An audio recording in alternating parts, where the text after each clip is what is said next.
So this is where we had ended up getting to during the last stream. We basically started splining and refining the pose, making sure the body feels connected and kind of moves all as a unit versus just kind of individual elements sliding across the screen. At this point, the main things that we're missing are the face and then both hands. So we haven't really done a hand pass yet. The wave is a little boring. The hand poses are meh. The one hand kind of just glued to his ribs. So we've got a lot of things to do on that. The main thing here is going to be the face, though, because the face is okay, but it's not nearly moving. It's not moving correctly at all. It's moving, yes. It's got decent expressions, yes, but the face moves in a very offset way. Our brows and our eyes lead each other. Sometimes it's our brows that lead, sometimes it's the eyes that lead. It really depends on your mental state and what you're thinking of. So I need to really push that. Also, the face is very interconnected. Now that's going to be a polishy thing. We might get into that a little bit today. I'm assuming mostly we'll be focusing on timing and kind of posing. So that's going to be the goal for today. Sarah, do I have a few minutes to review a clip? Maybe at the end. Like I mentioned, I do have a meeting in a few hours, so I want to make sure I can get through as much as I can on this demo first. But if we do have some time, I'd be happy to take a look at your clips. And Danny, hello! Zao, hello, hello! So, let's see. So the first thing to do with this is we just need a closer look at the face. Now, a feature in Maya that a lot of people don't realize is that... Oops. I just hit all my windows by doing the Windows shake thing. Oh no, I lost everything. Okay, there we go. So, a feature that people don't realize is that by default, when you do a 2D pan and zoom, you can't play blast it. So let me see if I can show it here. I've got this camera selected. I'm going to pan and zoom. Let's say I want to go to his face. And I'm going to do a play blast. Let's actually make sure I rename that here. So, play blast. And ideally what it should do is play blast super close to his face. It might not. If you notice that it's not, so let's see here. It might actually work for me this time. Okay, let's see. Will it? Will it not? Who knows? Okay, it did. Yay. So in my case, hey, it actually worked. If you're finding that it's not play blasting zoomed in, so for some reason Maya decided it would like me today, there is an attribute that you can change.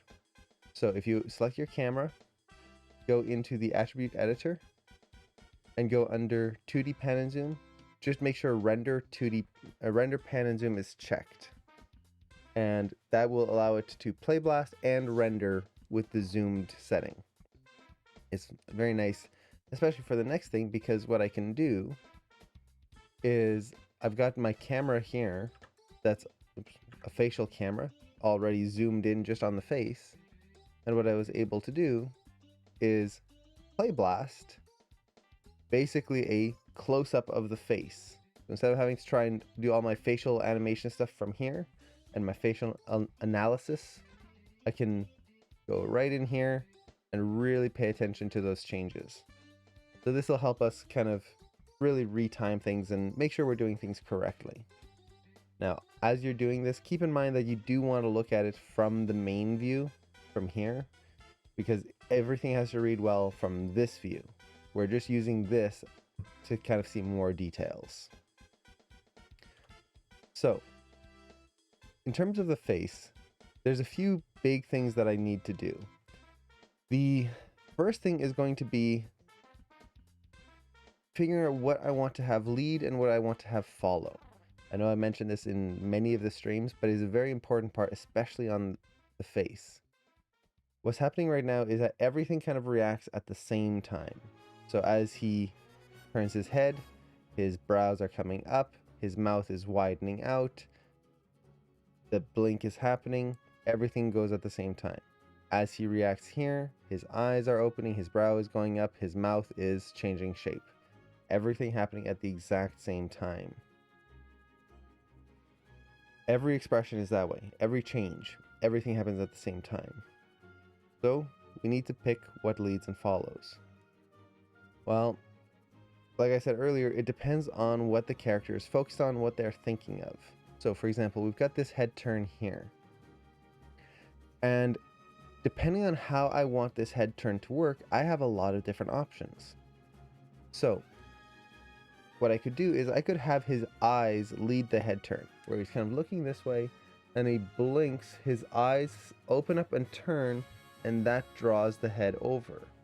What that'll give is the indication that he saw something out of the corner of his eye, and that caused him to turn his head. Or I could do one version where he's looking forward, and he starts to turn his head, and then blinks, and opens his eyes after. So the head leads. What that'll give is the indication that he heard something, because he's focused on something else, he hears something, and that causes his head to turn. I'm changing the way the character is thinking and reacting to things just based on how I lead and follow with his head. It could also give the indication that he's really focused on whatever it is he's looking at. So I have a lot of control here as an animator. And this is where I can really choose how to tell the story. Same thing here. He turns his head, and then he's going to react to something. He sees something, and then reacts. Well, if he's seeing something and he's reacting to what he sees, it would be really cool if the eyes led first. They widen up, then the brows, then the mouth. Usually eyes and brows are very connected. So it's kind of eyes, brows, mouth, or brows, eyes, mouth. So I can kind of play things up here. So for example, I could have him see something out of the corner of his eye, eyes lead, then he sees something again, eyes lead. Okay, that's interesting. But what if I did head leads, then eye leads? Yeah, that's kind of a little bit more interesting and kind of varies things up a little bit. That's probably what I'm going to be trying to go for here. So same thing here.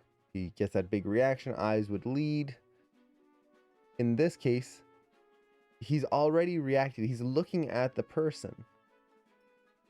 And it's just kind of, hey, getting this bigger, going from excited to really excited. The eyes don't have to lead in this case because they're already focused on whatever he's looking at. So instead I could change things up again. Maybe the brows will lead here. Brows are a very emotional thing. So for example, if I'm angry, the brows go down. The brows tend to lead emotional change. Not all the time. All of this is kind of most of the time, not all of the time. So for example, if I get surprised, the brows will go up first, then the eyes open up, in terms of not a visual surprise, but an emotional surprise. If someone just tells me that, I don't know, what would surprise me? Oh, maybe they renewed Avatar: The Last Airbender. What? It's like, eyes open up and, yes, please. So it'll be an emotional surprise versus a visual surprise. It's a thought process. So I can use all of that. And there's more, like we could dive into a whole talk on just that. To choose what leads, eyes, brows, or even the mouth. The mouth will tend to lead when it comes to saying something. So if a character is thinking about something and about to say something, the mouth might lead in those cases. Or if they're tasting something. So they taste something and you might get a reaction in the mouth first, like maybe biting into a lemon, the mouth might pucker up first before the brows and the eyes react. So with that, really what our goal here is to push that, not just offsetting. When you're looking at the face, you're not just offsetting curves, because okay, sure, that'll make the animation less robotic, but it's not going to add that thought process. We need to think of why we're offsetting and how that offsetting is going to push the story. So that's going to be the goal here. And as we go, we can even go further. Like, you can offset the brows within themselves, the mouth within itself. It's very, very deep how far you can go with this. That starts getting to the polishing, though. This is going to be most for the core attitude. So that's going to be the goal for today. Now, what am I making? Just focusing on facial animation right now. Splining and refining facial animation. And then, how is blend shapes used in Maya with the ZBrush layers? So basically, this is a little off topic, but when you're doing ZBrush, you can make different facial poses. So for example, I could have a pose where the character is neutral, and then I make a surprised pose. And I put in all the wrinkle detail and all the different kind of shapes that I want to have change from normal to surprised, or angry, where suddenly everything kind of pinches in and you get extra wrinkles, or smiling, you get the crow's feet right in there. You can make all of these different shapes and then import them all into, or transfer them all into Maya. And then with blend shapes, what you can do is basically set it so that as a character changes, or if you're rigging it, as you move the brows up, it's blending from the original sculpt, the default sculpt, into the surprise sculpt. And it's starting to bring in all those extra details that you had in that sculpt. So you can blend between them. And this is where it becomes really powerful, is you can have many, many different blend shapes. A happy blend shape, frown blend shape, surprise blend shape, and you can start to blend between all of them. So you can have a half smile, half frown, and it's blending now between the normal, the frown, and the smile, and making something new out of it, which is really powerful. It takes a lot of setup, but using blend shapes in that way makes rigging very, very strong. It's kind of how they're doing this here in a way. So you can see how as his brows go up, his forehead goes from nice and smooth to wrinkled. Same with his mouth here. You get this line right there and there. From here where there's nothing, it's just nice and smooth. So it's basically that. And you can do the same thing with muscles. So if you have your character bend their arm, you could have a blend shape which basically makes it look like their arm is flexing. Blend shapes are also used to correct things, so you don't get the weird pinching in the arm, and you actually get that nice pressure in the elbow there. So let's take a look at our shot here and see what we can start doing. Now in this case, I'm probably going to be focused on this close-up view, just so we can get a better idea of how things are moving. So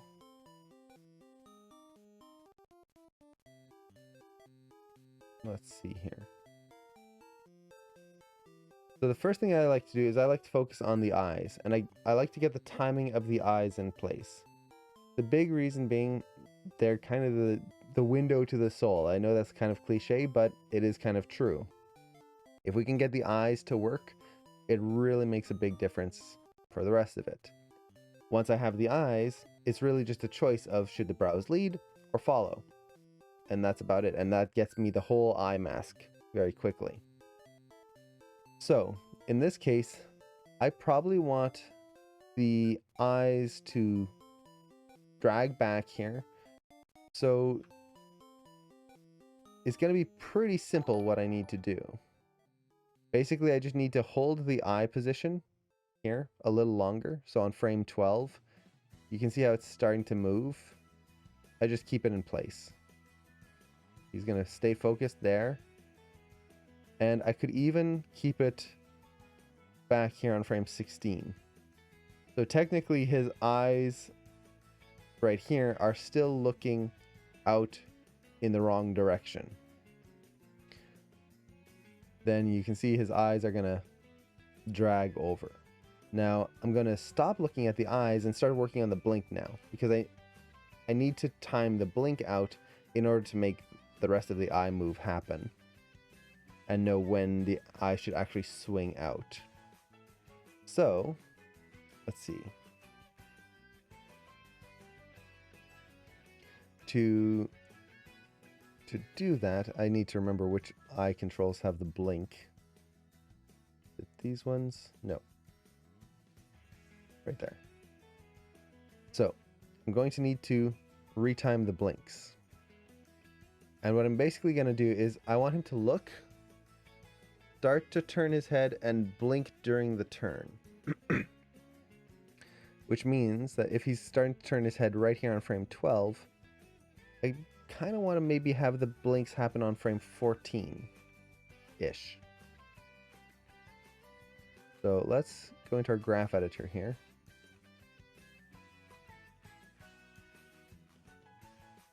And start retiming some of this.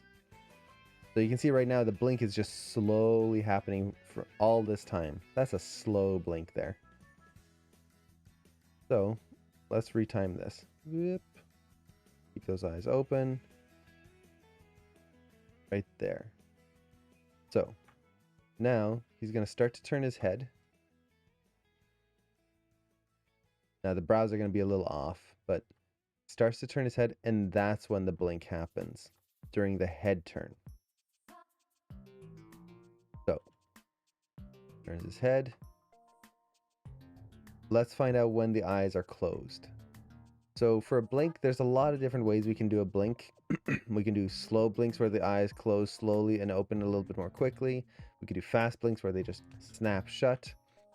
There's a lot of different variations we can do.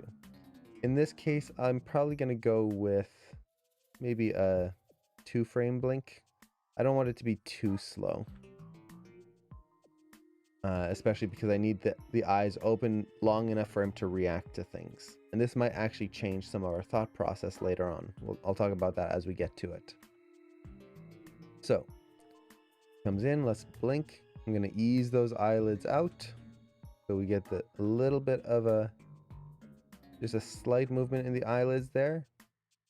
And then, let's actually get to the closed frame here because that is not closed. So let's close those eyes. As they close, I tend to like to keep the eyes closed for 2 frames. It makes the blink register a little bit more. So let's push that closed here. And on the next frame, I usually like to try and push the lower lids down as well. So we get this kind of pressure happening where the blink comes down, and then we feel that pressure of the upper lid pushing the lower lid down. So let's refine that here. You'll notice that the eyelids don't close correctly. I'm going to refine that later to get a nice clean close. Let's make sure that doesn't go down too far here. Okay. So with this, I'm going to just take the upper lids here, add one more key, and just favor the up here. So now we get this nice little bit of a slam down. He opens his eyes. And let's delay this a little bit. So as the eyes open, I want them to kind of ease out a little bit. There. And then come up through here, and then we'll just ease out. So one way to look at blinks, and this was the kind of method that I was taught, is the shark fin method. When you look at your curves in the graph editor, you're going to have to imagine it's kind of upside down. But if you look at it, it kind of looks like a shark fin. We've got that. Let me draw it out here. That shape here. Shark fin. So your curve eases out, then eases in, and then it'll tend to do something like this. Or you could do the inverse, where it's like that, and like this. So slow and fast, and then like so. That tends to create natural blinks. Using that little bit of a shark fin method. It avoids the blinks feeling like they're just evenly closing, evenly opening. This is not something that you have to do in every blink. It's just something that can help in general for blinks. So our blink is getting much more refined now. Already that's going to be much nicer. And for the blink, when we open our eyes tend to keep moving, our eyelids. So you can see here how it doesn't hold, it just kind of keeps sliding open. I don't mind that. That's actually fine with me. It creates a more natural moment there. Okay. So, aside from having to refine the actual blinks, like here, which I could do. Let's actually get that in there, because that's going to bother me, actually. Let's see, what controls do I have for this? I'm assuming it's going to be this one. Yeah. So, let's just pose out the eye. Close that nice and tight. Tight. And there we go. Same thing with the other eye.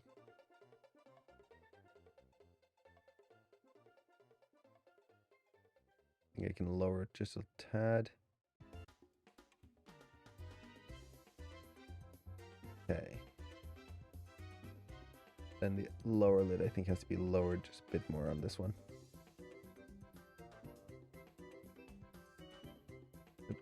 Lower lid.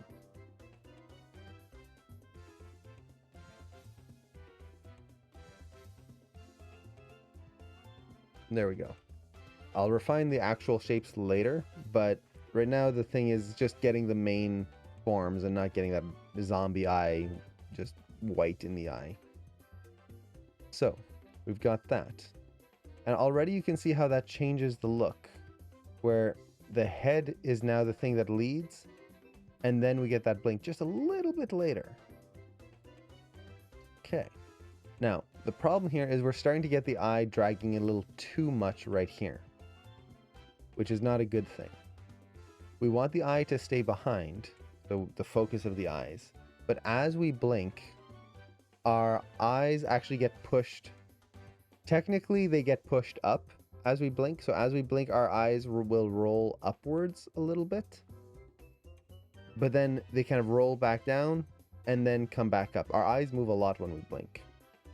So in animation, what we typically want to try and do is make it so that we don't get, let me exaggerate here, zombie eye, where it's just the white of the eye and nothing else. So what I'm going to do here is as he blinks, I'm just going to lower the eyes down. Now this is where you can start to run into some issues, which here you'll notice that as I move the eye, look at how much the eyelids are moving. This is a really nice feature because it makes for kind of organic motions to the eyelid. The problem is it also makes you have to counter animate a lot. So I'm personally not a fan of this kind of motion in the eyes. So this is the fleshy eye control. Right now it's set to 1, which basically means it follows perfectly. I like this a little bit, but on this rig I might set this down to like 0.3. We'll see how that changes things. Yeah, so now I have a little bit more control over the eye. We still get that little bit of motion on the eyelid, but it's not locked together. And what this should do is give me much more control over the eyelids themselves for the blinks, and also just make it easier to not have to counter animate a whole bunch of stuff all the time. Okay. So the eyes close. I think on this frame, let's kind of pull the eyes up just a little bit more.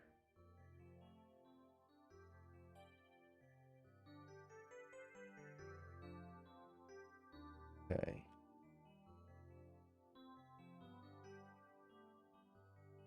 And on this frame, I'm just going to push them down ever so slightly. So we kind of get that feeling that the eyes are getting pushed down by the eyelids,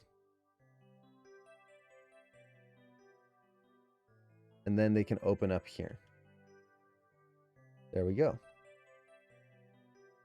Very basic, but it gets us that blink a little bit more refined. I don't want to bring these eyelids up just a bit more here.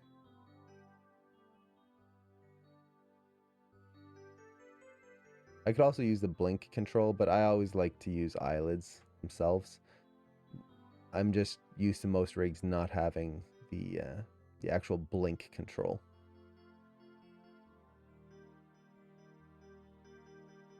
There we go. I just wanted to keep the eye open just a tad more. Maybe a little too much.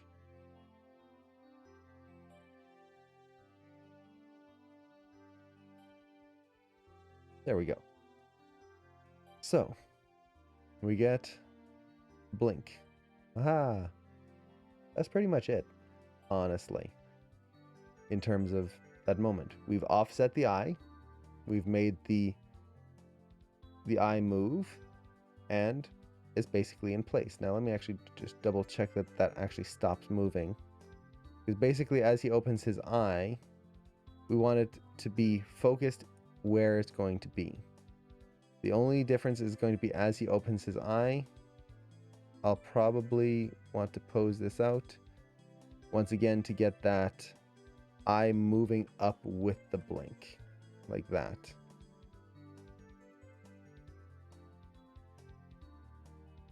This is just going to help refine that motion and help avoid any zombie eye in there. Okay. So, we've got that blink. The next thing I need to do is I need to make sure that I have enough time for him to react. So this is going to be the next very important thing. And I'm going to do this first because it might change what I need to do with the eyes here at the beginning. What is the shortcut for getting the numbers on the left of the graph editor? It should just be there by default. If you're not seeing that, it could be that you're in normalized mode. So you can see right here, I don't see it. Now I do. That's right here under view. Right there. Absolute, stacked, or normalized. If you're not seeing the numbers, you're probably here. So that's the 3 hotkey. Boop. If you hit 1, that should get you those values. The difference between these two views is absolute view shows you the actual curves. You'll see that some curves are much higher than others. So for example, this one here goes all the way down there to all the way at the top if I frame it up in the graph editor from top to bottom. If I select this, you'll notice that it kind of just fits in the middle of the graph editor. If I go to normalized view, all of the curves fit from top to bottom. So this curve, the highest point is at the top here, lowest point is at the bottom. This curve, lowest point at the bottom, highest at the top. They all fit within that range. It's scaling all the curves to kind of normalize them so we can easily see the difference between all of them. And man, is this one getting weird. So it's basically just a way of viewing the curves a little differently. Normally I like absolute view because it really shows you what the curves actually are and the relationship between them. So with this, we've got the eye blink here. Let's think of the reaction. So he opens his eyes. His eyes kind of open up and he focuses here on frame 21. And now he's supposed to react to something. So he looks, and I want this reaction to really feel like there's a stage to it where he looks, then his eyes open, and that's what causes his head to turn. The eyes should be the main thing that react here. So I need time for him to react. Typically, the minimum you need for a character to react to something is at least 4 frames. Anything less and it's not going to feel natural. And that's for a very quick reaction. That doesn't really give too much time to think, but it's enough. For something like this, I'd want to have at least 6 to 8 frames to have him look, process, then react. And right now, I don't really have that. So he stops his head turn on frame 21, or his eyes focus on frame 21. So that means that the eyes should start reacting somewhere around frame 27, 28, somewhere around there. But if I look at my animation, his head is already starting to turn at that point. So I have a few choices. I could have his eyes move first, so have them lead the action as he turns.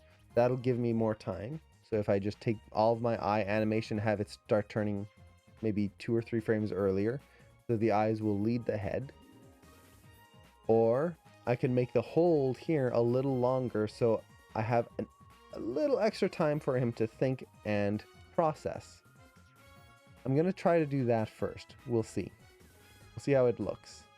The reason I'm wanting to do that is, in general, it'll just make the whole thought process kind of feel better if I have more time. So I'm not opposed to retiming just a little bit here. So maybe giving him maybe 3 more frames. 1, 2, 3. Right in there. So now he holds here, and then we go into the reaction. So it's just making that hold a little bit longer. We'll see how that feels in the end product. If it ends up not working, I can just set that back and then retime the eyes, and it doesn't actually take that long to fix. So might as well try it. So we've got that here. And right now you'll notice that the reaction is kind of boring. He just holds, and then everything changes at the same time. So let's get back in here and have those eyes react first. And hey, Mr. Thanks so much for the subscription. Oh, man. You just subscribed for 3 months? Jeez, thank you so much. Oh, man, jeez. Thank you so much for that. I really appreciate that. That was awesome. So,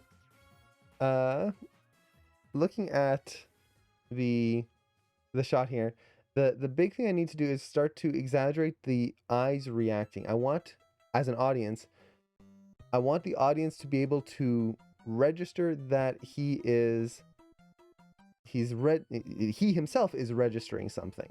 He is seeing something, and it causes him to react and think. It's not just a, hey, it's looking at, oh, it's you. And he opens up and then, got a jet. Oh, thanks so much as well. Oh, 2 months in a row. That's awesome. Thank you so much. I really appreciate that. I love this song. Every time I hear it, it's just like, I forget how much I love it. I don't know why. I didn't even grow up with that cartoon. But thank you guys. I really appreciate that. So in this case, the big thing I want to do is I want to get into this expression here a little sooner. The wide-eyed expression. So let's take the eyelids here. And you'll notice I'm just kind of using the main eye controls right now. I'm not trying to do too much with everything else. It's really just getting the core in there. From there I can refine later. If I start kind of shaping the eyes and all of that, it just adds a lot of controls that you then have to move and retime together. It's a pain. So let's say I want that reaction to happen a little earlier. Let's actually find the moment I want that to happen, and we'll kind of remember the frame. So he looks, and by frame 21, that is when his eyes are directed enough that we can refocus them. So he's looking here at frame 21, he's focused. So again, 4 to 6 frames minimum. If we can get away with a little bit more, that's nice. So that means that he has to be able to react, I would say at least 6 frames in this case, because I want it to be a little slow. Frame 27. So frame 27 should be the start of that reaction. So let's actually retime things here. I'm just going to take the eyelid controls and whoop, start moving them closer. You're going to notice a lot of retiming here. I'm not setting new keys. It's just going to be sliding things around. It makes it easier. So let's take that hold here.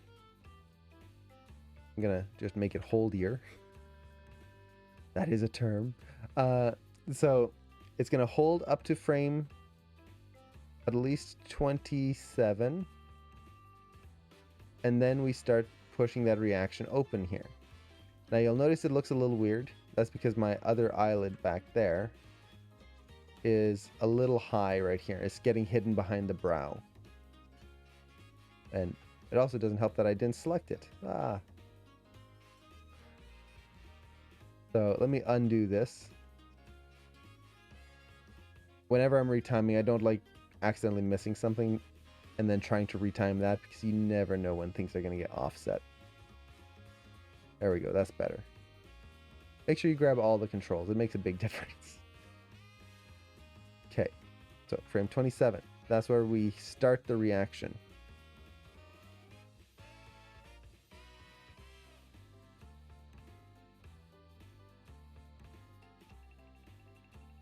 So, right here, 27, the eyes open, and already you can feel that change.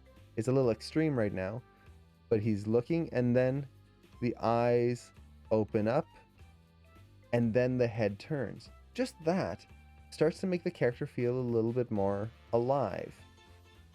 Now, the problem here is that it's very even and boring. So how do we make that a little bit more interesting? Well, one thing I like to do is add an anticipation. So if he's going to kind of be shocked by what he sees, I might try to anticipate that moment, that wide open, by bringing it down first. So let's try that. Let's take his eyes here, and on frame 27, we're going to anticipate it. And basically what that just means is, let's add a blink. Now, we don't have to go all the way into a full blink, because we've just done that. It'll make him look like he's kind of got something in his eyes. But we could go with a half blink. A half blink is just the eyelids drooping down. So let's kind of bring it a little bit down here. And just something like that. So he's looking, and then we get that little bit of a lead up in the eyes.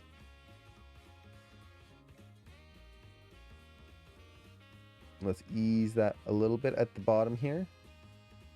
That change of direction there. I'll probably add another frame in here to avoid the pop. But we get that. And then we can just pop it open here. Now we get that.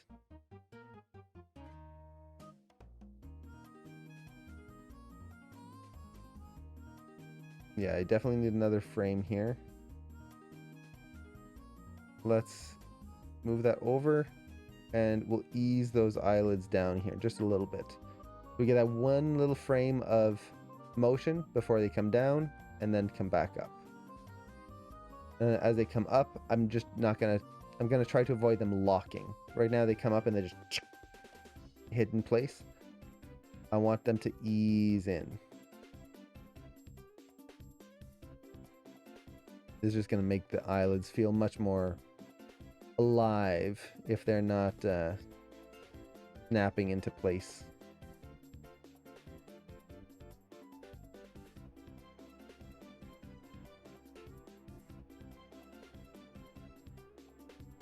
That's a little too slow. Boop. I still want them to move fast. It is surprise. So we get something like that. And we get that reaction. Now, it's feeling very weird. Why? Because the eyebrows aren't reacting. Eyes and eyebrows are very linked together, especially for big changes in expression, especially with the eyes. If you move your eyes and really change your eye poses, unless you really try to keep the eyebrows still, our eyebrows will tend to react with them. So this is going to look very strange without those brows in place. It'll also look strange because the lower lids are not kind of working together here. So let's get those lower lids in place. And the lower lids don't really do too much, honestly. Lower lids are very basic. So for the lower lids, basically what I want to do, let's simplify the curves here first. I'm just going to do that by matching the keys.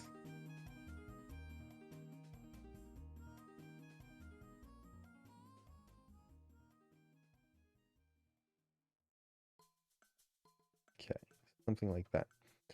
So he turns his eyes, and then as he blinks, let's bring those bottom lids just up a tiny bit. Just a tiny bit. Maybe even less than that. Again, bottom lids don't do too much. I want to feel it more than I see it. And then he starts to open his eyes, and I want to get those bottom lids to open up as well. So let's just kind of find out how far I want to go here.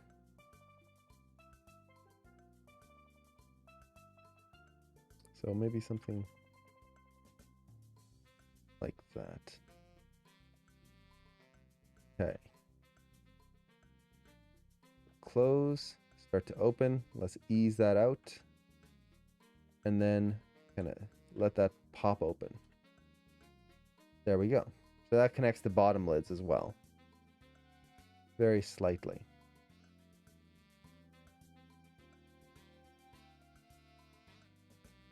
Now, I think I might have made that double blink a little too big, but also keep in mind that we're going to be looking at the view from over here. So I would rather have that be a little too big and then maybe tone it down versus so small that we don't even see it. This is just a close-up here. Always keep in mind what your audience is actually going to be looking at. A good rule of thumb is the closer things are, the more subtle we can be. If the further we are, the more we need to exaggerate. Okay. So, we've got that look, half blink, reaction, and as he reacts, the head starts to turn right there. Okay. I think that works.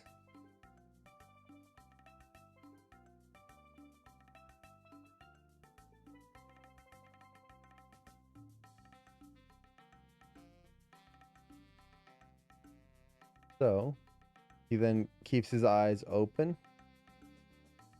Here, the eyes go into the next phase, the nice big open. I honestly don't think I'm going to have to change too much right here. I think the timing of the eyes works pretty well. If anything, I'm going to just push the brows to lead a little bit more.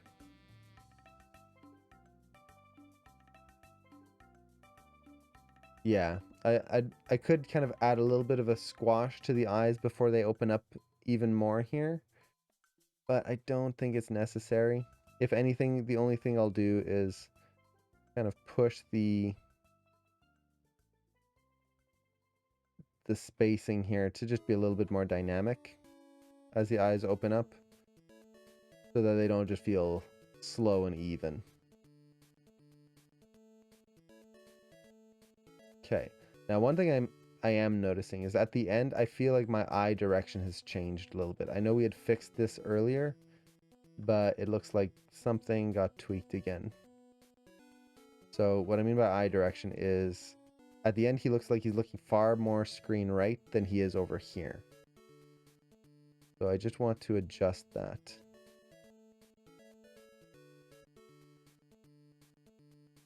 Back here, maybe.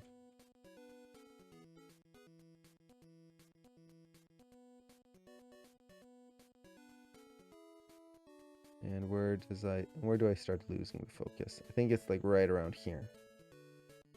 So let's just ease that right in there. Okay. Yeah, that's a little better. That feels like he's looking in the right direction now. Okay.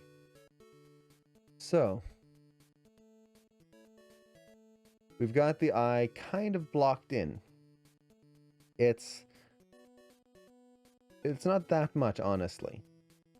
Is it perfect? No, we're definitely going to be coming back in here and refining things, polishing things, lots of things. But for now, the big thing that I'm kind of focused on is simply getting the core blocked in. I want to be able to animate quickly and just kind of get things in there so that I can see if it works first. Once I know it works, then I can start refining and polishing and making things feel nice. So let's kind of do a pass on the brows super quick. Now the brows, the main controls I'm animating are these 3. So let's select all of those. Okay. Killard, hello! And Amin, hello! How's it going? So, if we look at the brows, there's definitely some weirdness going on here, right in the middle there. That's something I'm gonna have to check out. So, with the brows, the big thing that I want to have happen is I want to tie them into the eyes a little bit more, and I want them to lead or follow with the eyes. So, lead and follow, we talked about that before. Sometimes the brows will lead, sometimes the eyes will lead.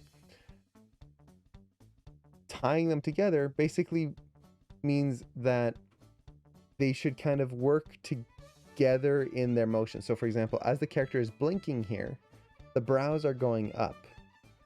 Not a bad thing, but during the blink, I could push the brows down, create an anticipation for that upwards motion.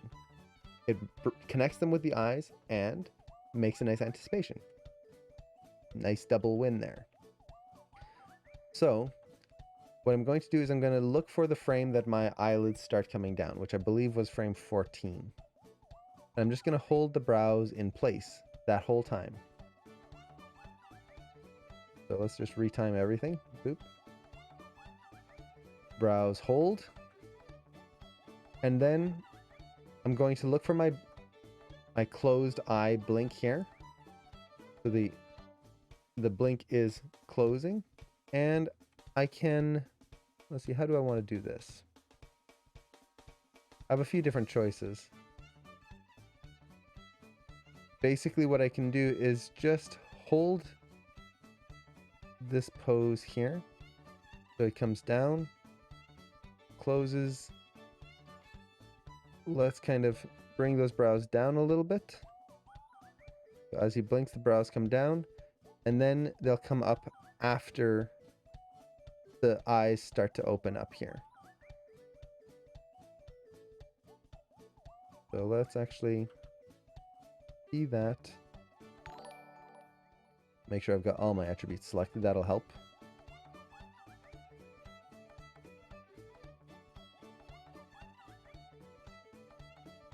Okay, let's try retiming this a little bit more. So, blinks come in.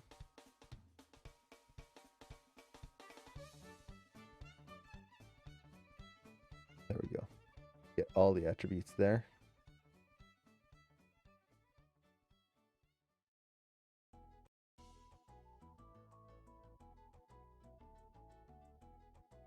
There we go. Got to key it properly. So they hold, and then I can have them come up in there. So this would be one way of doing this. Is it the right way? Not necessarily. The big reason being that as he closes his eyes, I don't want too big of a change here, where you can see how the eyebrows are kind of flipping right there. It kind of feels a little weird. So I might have to reblock a little bit of this. Oh, and my Animbot files got corrupted. Interesting. Don't need to worry about that. So what I'm looking for is, this is my final pose right here on frame 24. Let's actually just delete the keys in the middle. And we're going to reblock this. So as I reblock, I usually try to find the beginning and the end. So my beginning of the pose is right here, frame 14. That's when the blink is going to start to happen, and then the brows will start to come down. So right here. So that's the start. Blink happens, brows need to start following. So we go here. The brows will follow the eyes until the eyes come down, and then the eyes start opening up, and then the brows follow the eyes opening up. Which means that right here, as the eyes open, this is going to be the lowest point for the brows. I'm just going to kind of block that in very roughly, right there. That's going to be the lowest point. So we have the brows come down, and then we get that open right there, and the expression change. Now, expression changes happen very quickly. Typically like 3 to 4 frames, not usually more. And you can try this yourself. Try to slowly bring your brows up into a new expression. So for example, if I'm going to go curious, I'm just going to... It takes a lot of focus to go slowly into it. Instead, we just go fast. Oh, surprised, angry, smile. There's just very fast motions. So right now this is going to take 19 to 24, 5 frames. That's a little too long. Let's kind of sharpen that up a little bit.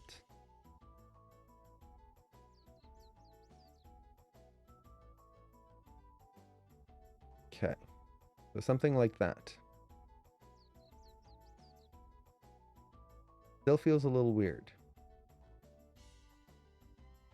The big reason is it's just too even.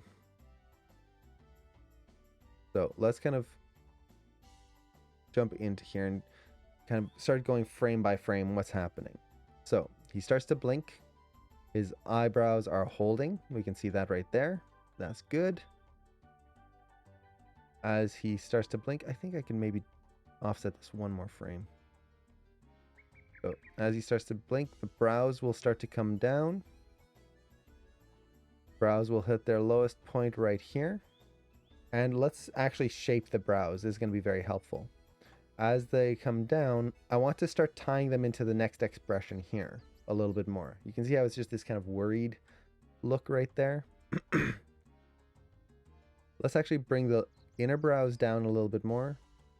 Middle brow up a little bit more. So this is going to be very important. Mostly because it creates a better connection in the face. Our like the inner brow right there moves the most in most cases. It depends on the person, but that's the one that tends to move the most because it can actually go in and out, up and down. The middle brow tends to move the second most because it's kind of attached to the muscles right here, and you get a lot of movement there. Outer brow moves the least for most people. It still moves. It's not pinned in place, but there's less muscle there to actually kind of move it around. So let's kind of work with that. As he goes down here, I want to kind of bring those inner brows down. Not into an angry expression, but just to kind of push that focus in there. And what I can also do is maybe bring them in a little bit. This is going to be a polishy thing, but it's going to add an arc to that section. So that instead of just the inner brows going up and down mechanically, we get a little bit of a arcing motion through that. And already you can see how by flattening out that brow, we make it so that this change isn't quite as extreme. I think I might even ease this lower here. So that kind of gets down low, and then it's the outer brow. So I'm making this side have less of a change overall on this pose. Okay. So he opens his eyes. I need this brow to move a little bit faster than what it is doing right now. The eyes start opening here, And then the brows will start to change direction. But what's happening right now is that they're just too slow. Comes down. Perfect. Oops. Up.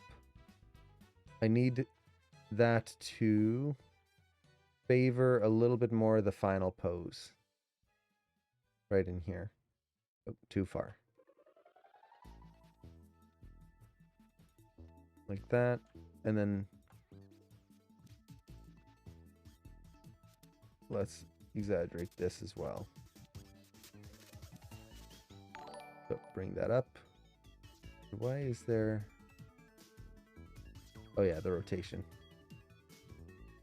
Let's actually exaggerate the rotation here as well.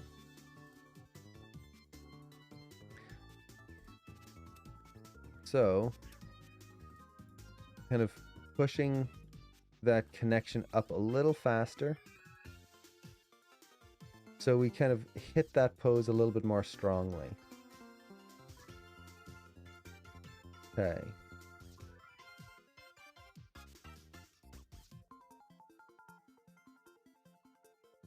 Now, another thing that's going to help with this, and a little pop in the eyelid. What's causing that?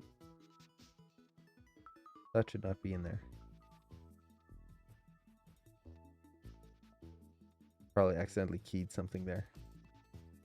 So you see how the eyelid, as he reacts, it goes up before the blink? That should not be happening. You should just hold and then go into the half blink and then react. We don't need an anticipation for the anticipation.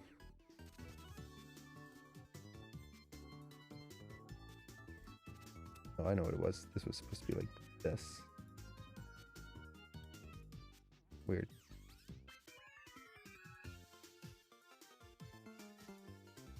Okay. So we get that expression change. I think it could be a little faster. So I'm going to try retiming it just a little bit more. And it might look a little poppy at first. That's going to be fine. So, did I forget the inner brow? Yeah, I forgot that. Okay. Doop. There we go. So we get that motion right in here. So he looks. Eyebrows are offset. And we get the expression change. Now, the big thing with the expression here is you can see how those brows just kind of lock into place. That's very boring, honestly. It's just not that interesting when eyebrows just kind of into place. So what I like to do is similar to how when the blink opens and you have the eyelids just, you don't want it to just freeze, you let it kind of slide into place. Brows and even the mouth is the same. Where instead of just letting it freeze into place, try to add a little extra motion. In this case, for kind of big expression changes, I like to add a little bit of an overshoot. So let's go maybe frame 25-ish.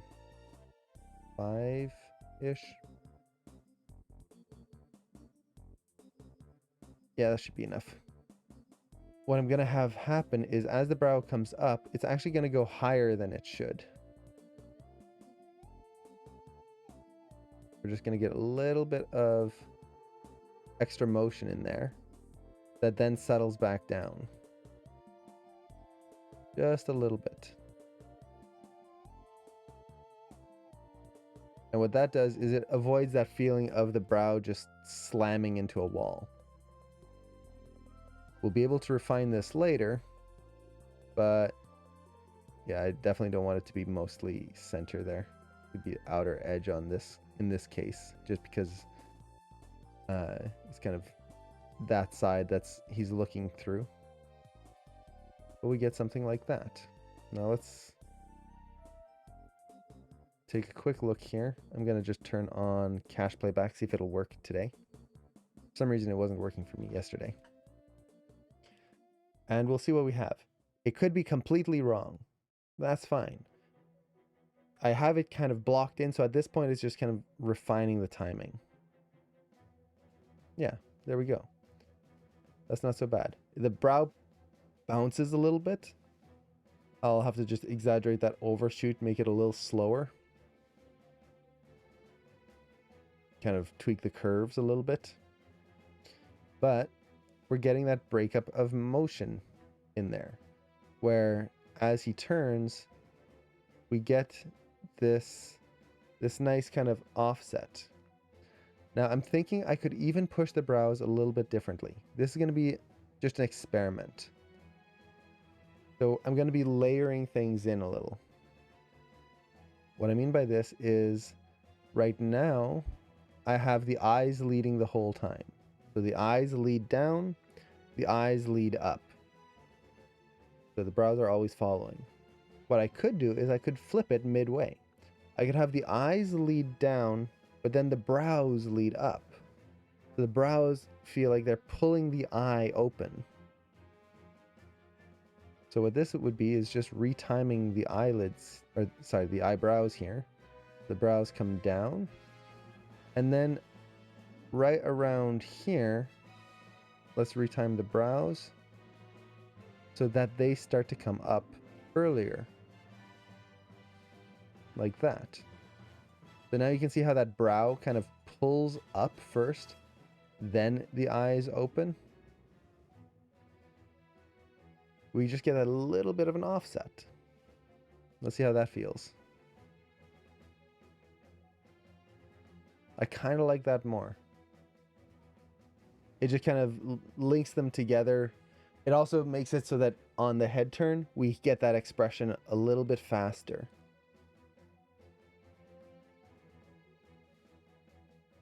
Yeah, I like that. Let's actually tweak that hold here a little bit. Oh, ooh, no. I always forget, retiming with cache playback is weird. I don't know why I always forget that. Okay. So let's ease that out a little bit more right here. Or maybe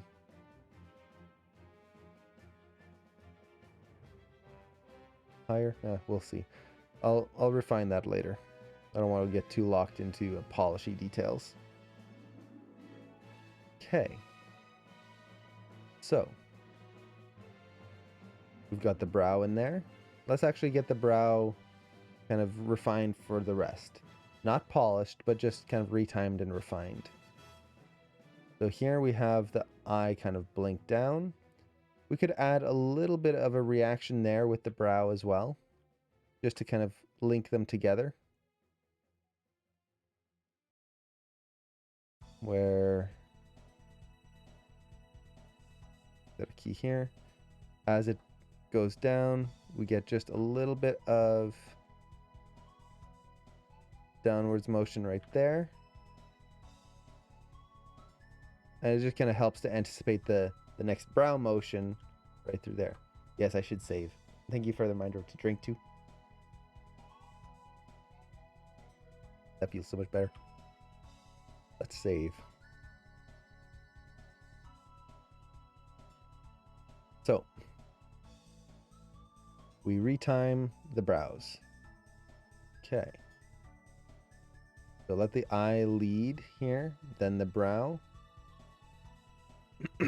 And then we're going to really have to push the brows up here a little sooner. You can see how long it takes for the brows to come up. So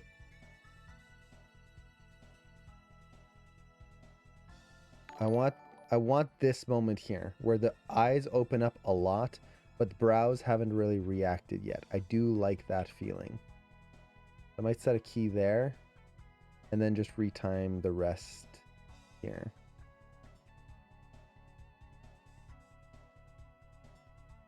So we kind of get this, and that pushes the brows open.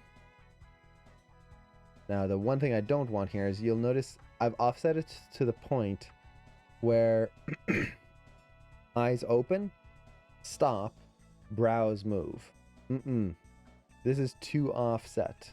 It's offset to the point that I've lost all connection between them. So as much as I like this feeling here that I was getting, it's not going to work. So let's try this. Eyes start opening, and then brows come up. It's a little high, but that's feeling better.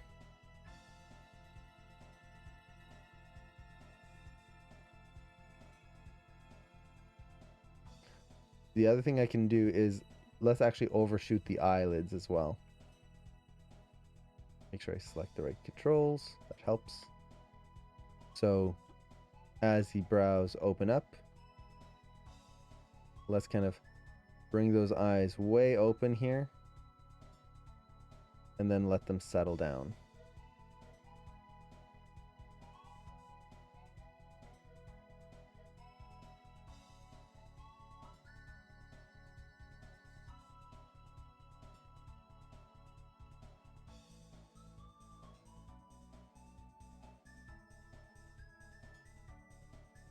Let's ease that a little bit.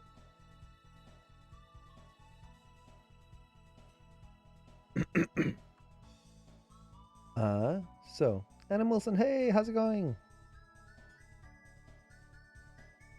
Okay, so he opens up. Okay, good. Let's go back to those brows.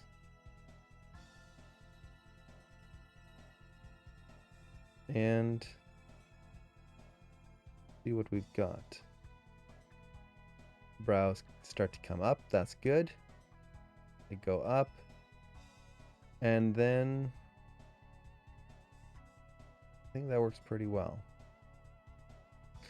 The big thing I'm going to need to do is add an arc to that inner brow. You can see how it just kind of moves straight up and down. I'm going to worry about that in a little bit.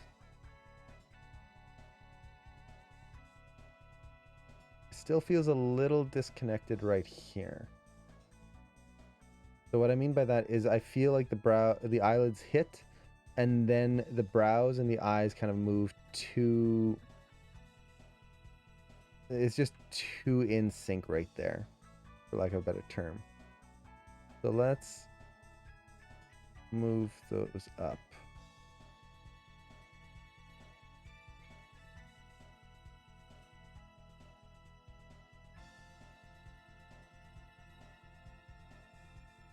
A little bit more. Something like that.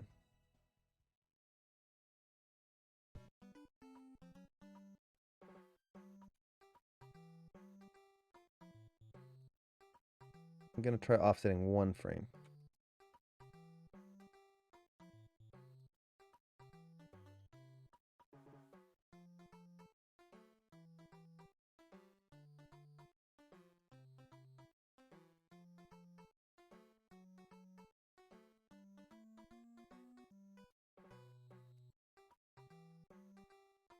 There we go. That feels a little better. So you can still see it's offset where the eyelids start coming up here, but I just retimed it so it kind of goes up a little faster right here. I was feeling like it was just too offset to the point where the brows and the eyes, like I was saying, they felt like they were separate elements versus connected elements. Now here, what I'm looking for is the spacing difference between the brows and the eyes. So what I want is, as the eyes open up, I want this spacing difference where the eye moves maybe a little closer, so the gap between here, it gets a little thinner, and then it starts getting wider. Or as it goes up here, maybe it just gets wider right away. The last thing I want is for that gap between the eyelid and the brow to just stay the same, as if there's kind of a connection, like a metal rod holding them apart. That's where things start to feel kind of boring and just kind of flat.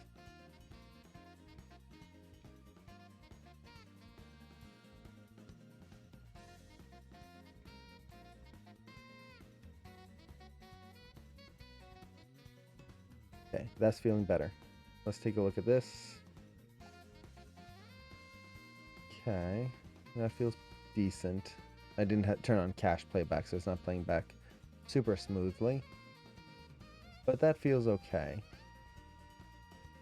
Now it goes through. And here I want the brows to definitely lead this section, because this is going to be an emotional change. So I want that to really feel nice and strong here. So let's take all of these controls and just lead that action a little bit. So I might just take all of this. I'm going to have to redo all the spacing here. Let's do 2 frames. Actually, no, 1 frame is going to be good. Eyes and brows, you don't want to go too far.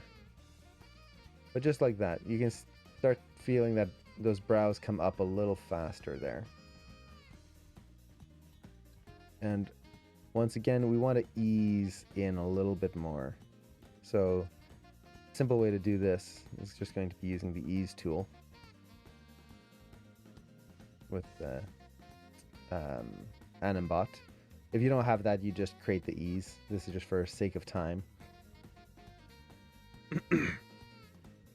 So now we get the brows reacting first and then dragging the eyes open.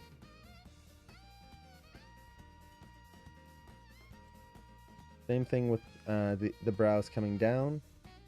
We can let those relax first, and then the brows, then the eyes. So brows, then eye. So we get something like that. Ooh. Now there's an issue with the arc of the head here at the end. I'm gonna fix that later. Right now I just want to focus on the face. So that kind of gets the main timing for the brows and the eyes. It's not that much, honestly. Like, it's just kind of repeating the same pattern and same concept over and over, and thinking through how you want things to lead and follow. Now, this is the base pass of it. Just kind of quickly retiming the global motions. The next thing we're going to have to do for the eyes and the brows are to exaggerate the posing of it. So the shaping of the brows, and really start accenting the curves for all the different individual parts. It doesn't honestly take that long, but it's going to be kind of the next process. Okay. So let's take a look here.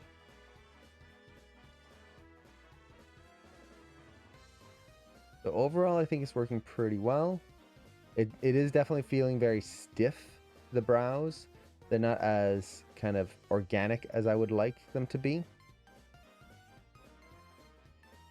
Especially like when he kind of does the questioning look, it feels like it could be a little bit more dynamic in there. But it's definitely less kind of stiff compared to what it was before. There's also something right here at the end. As the brows relax, they feel, again, very stiff. They just kind of hit and just lock into place. So we're going to have to adjust that later. But before I do that, I do want to do a quick pass on the mouth. So let's just get the mouth controls here. This is going to be pretty much all of this. I don't think I animated most of the refined control, so this should get most of it. And for the mouth, in this case, it's mostly going to be delayed compared to everything else. I want the mouth to react last. So I'm just going to try globally offsetting this a couple of frames. Just see what we get. Might work, it might not. So now, as he reacts here, the mouth kind of holds its pose, then comes out of that pose there. He reacts, and you can see how the mouth now kind of stays still a little longer as his eyes react. And then his eyes open up here before the smile. Eyes react first, then the mouth opens. Brows start to come down, the mouth closes. So it's just a little offset, but it should make that feel much more natural. We're no longer tied to all of that motion all at the exact same time.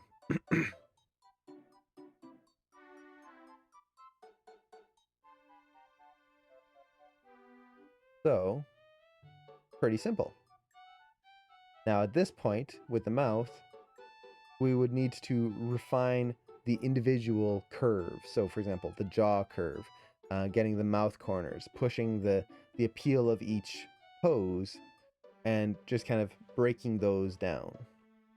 But we've got the main timing for it now. It's really just a little offset. So that's kind of the timing of the face. Not that much in there, honestly. So let's actually start kind of refining certain things. Now, before I do that, I didn't really want to do this right now, but it's kind of bothering me, so I'm going to do it anyway. The head has a few arc issues. One is right here. I don't like how it kind of dips down, then up, then down again. I find it's kind of distracting. Like if you just look at that head, it kind of gives that little... It's almost like a... I don't know, it feels weird. So I'm going to reduce that and just kind of give maybe a 1 frame anticipation before it just comes down. Or it goes up, I should say.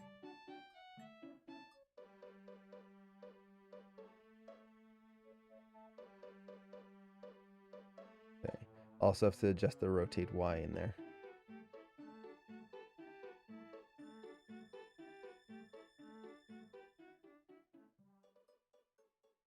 Okay. Let's look at my rotate Y. Yeah, that's definitely not right there.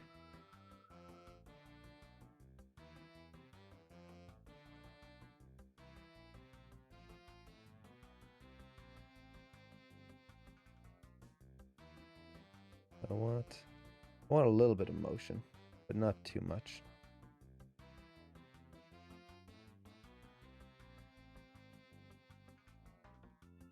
Clean up my curves. Make sure I'm not getting some weird wiggles in there. So what I'm doing is I'm just looking at the arc of the nose, trying to make sure that it reads as clearly as possible. Yeah, I was definitely getting some weirdness in those arcs.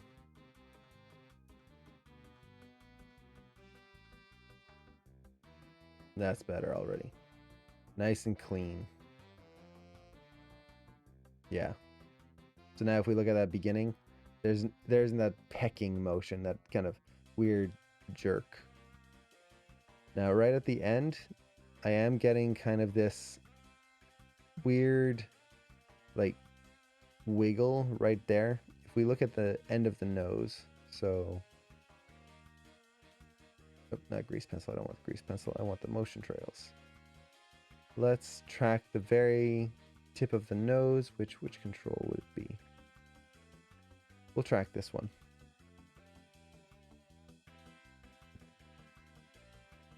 Let's see. Did it track it? No? No. Okay, let's try this one. Interesting. I want to track my trails.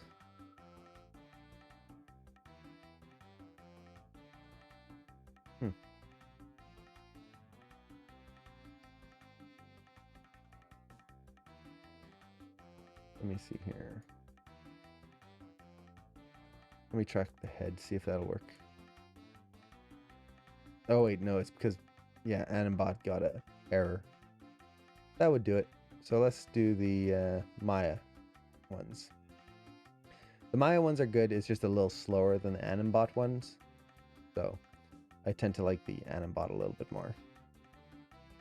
So right here at the end, kind of hard to see, but if we really zoom in here, that little wiggle right there. It's not much, but I really don't like it. So I'm going to try to clean that out. I want just a nice, smooth, simple curve, nothing more. And the way I will try to root out the issue is I'm going to start from the hips. So go right down to the hips and try to clean that out first.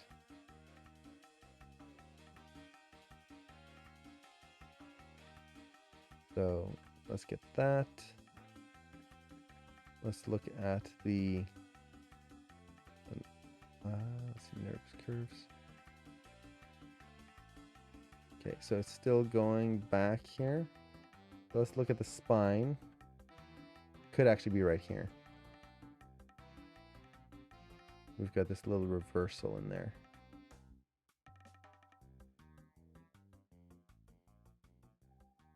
So, yeah, there we go. So now you can see how it keeps going. So let's see if we can clean that curve up just a little bit here. The motions are going to look huge right now because we're literally zoomed into his pores. But when we zoom out, it'll just be a minor motion here. Okay. So let's turn off controls here. 2D pen and zoom back out and actually just... There we go. So if we look at the end here, let's see how that feels. Whoop. There we go. See how now there's just that nice settle instead of that kind of extra little wiggle? That's what I want. So let's hit play here and see what we get. Yeah, nice and simple. A little wiggle like that is not a bad thing. Sometimes it adds a lot of character. The reason it was causing a problem is that it added a wiggle basically like 2 frames before the ending, which is not enough time for us to register as an audience what happened. All we got to see was that something happened, but it was too fast for us to know what it was, which makes it feel like the shot is unfinished or that well, basically that we missed something. Same thing with the motion at the beginning. Because I was getting that little pecking motion, that little kind of dip in the head, essentially 1 frame after the start of the scene, it was too much motion right at the start, which made it just stand out and didn't give us enough time as an audience to register what was going to happen. So I want to simplify those moments so that the main motions, the character moving, kind of register globally versus these tiny little things that the audience just kind of catches but can't see what they are. Now with that at the end, I think I can add a little bit more drag to the head just because as I'm zoomed in here, it kind of feels like the head feels slow and boring right here. So I'm just going to add a little bit more rotate Y. Which way do I want to go? Nope, wrong way. So find point that I want to add the drag and right here. Let's just drag that back. So now there's a little offset in the nose as he kind of comes back. It's not just locking off where, if we look at, kind of feel the chest, where the chest is in the nose, they're not just kind of sliding together. We get that little bit of offset right in there. Just a little bit.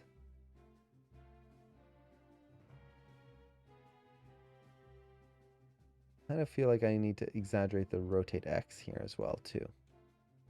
Feels a little bland. The rotate X is the tilt up and down. Right here it feels good.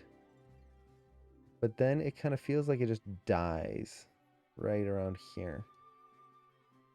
I think I can try to exaggerate that a little bit more. And maybe overshoot it. It kind of comes up and then back down. So now he kind of does that. And then down. Maybe a little sooner right here.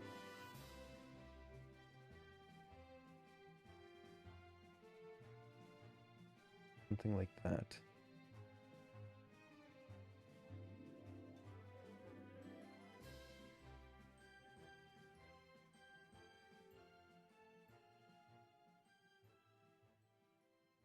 Yeah, that feels better. Now, one thing I try to avoid is, you see how I just moved this key and how it lines up right there?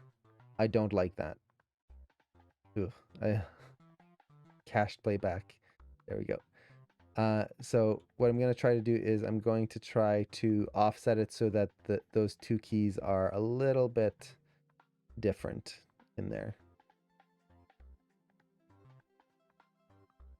Just to make it more visually interesting. And I think I can exaggerate the rotate Y just a little bit more. Yeah, it kind of plateaus right there. Let's go a little further here. So what I'm doing is, as he turns his head, I want that momentum of the body motion to carry into the head motion. And then let the head come back. So momentum. Changes direction. Be a little ease there, and then changes back.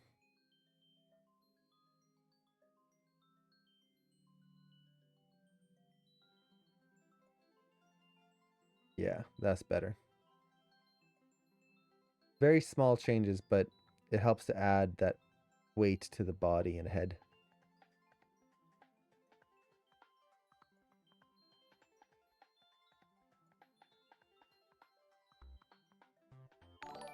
Okay. This is starting to get into polish stuff, honestly. You don't need to go this far right away. This is, I'm supposed to be in splines, not polish. But let's see how it kind of plays at speed. Yeah, that feels way better. And just to kind of compare, if we look at the previous version, see how at the end there, if you watch the head, there's kind of this little pause. You can kind of see it in the outline of the head where it wiggles and shakes. That's what we're trying to get rid of. And at the very beginning is this little kind of weird shake of the head. That's what we cleaned out there. It's very slight, but it lets us focus on the main areas we should be looking at. There we go. So with that, let's actually start getting into some of the facial stuff. This is actually kind of a side note here. I was just looking at my other view. This is something I like to do occasionally in my shots. Just look at your shot from a different angle and see how it looks. Most of the time it's not going to look great because honestly you should be focusing on your shot camera so you can see the legs are kind of popping. They don't look that good. They definitely, if I had my camera here, those legs would definitely need a layer of refinement there. But if I kind of just look at the rest of the shot, it actually looks pretty good. Like, it's not bad. And I kind of like to do this because it just gives me a different idea of what's going on. Even like, how does it look from behind? And if I can still read the character from there, that's good. I'm kind of noticing there's a little pause in the middle of that motion here. I wonder if I should adjust my translate X of the hips here. I think they might be slowing down a little too much. But at the same time, I do like the texture it's adding. He just lost his shorts. So this is something you'll notice. If you have cache playback on, you can retime keys, you can do all sorts of things. But if you edit the tangents like this, it'll tend to break the cache playback. So just watch out for that. All you have to do is hit play again and it'll reconnect it. Basically what cached playback is doing is it's saving the geometry into your memory. So the RAM of the system. This way, as it plays back, it doesn't have to reload and refresh all the geometry in the scene. The problem is when you change your tangents, it becomes a disconnect between what it has in the memory versus what's currently displaying, which is when you start getting these weird disconnects, like the eyes and everything just not moving anymore. Okay. I think that kind of helps a little bit. We get that pause is still in there, but it's not holding too much like it was before. So let's go through here. What do I want to work on first? Normally I like to work with the eyes first, so we'll probably stick with that. And let's do the brows. So, select all the brow controls. Okay. Hey, I'm glad you like the animations. I love animating, so anytime I get to animate something on my own, it's like, yay! My own animations. I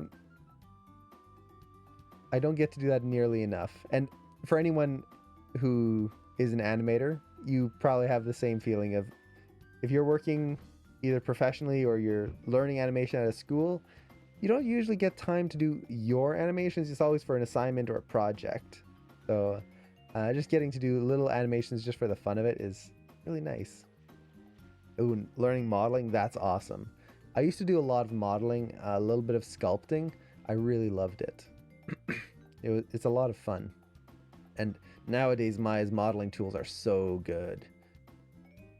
Modeling in both Maya and Blender, they've had such big leaps and bounds. It's amazing. So let's kind of focus on the brows here. Is this stream session part of an online course? No, this is just me hopefully teaching people.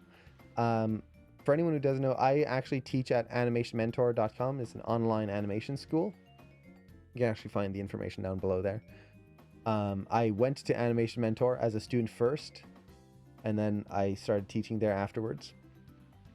And these streams here are just a way for me to share some of the knowledge that I've learned over the years and kind of give an idea of what animation really is for anyone who's either interested, especially if people are interested but don't know where to start, or more specifically, for anyone who is wanting to learn animation but doesn't have the funds or the resources to attend a school.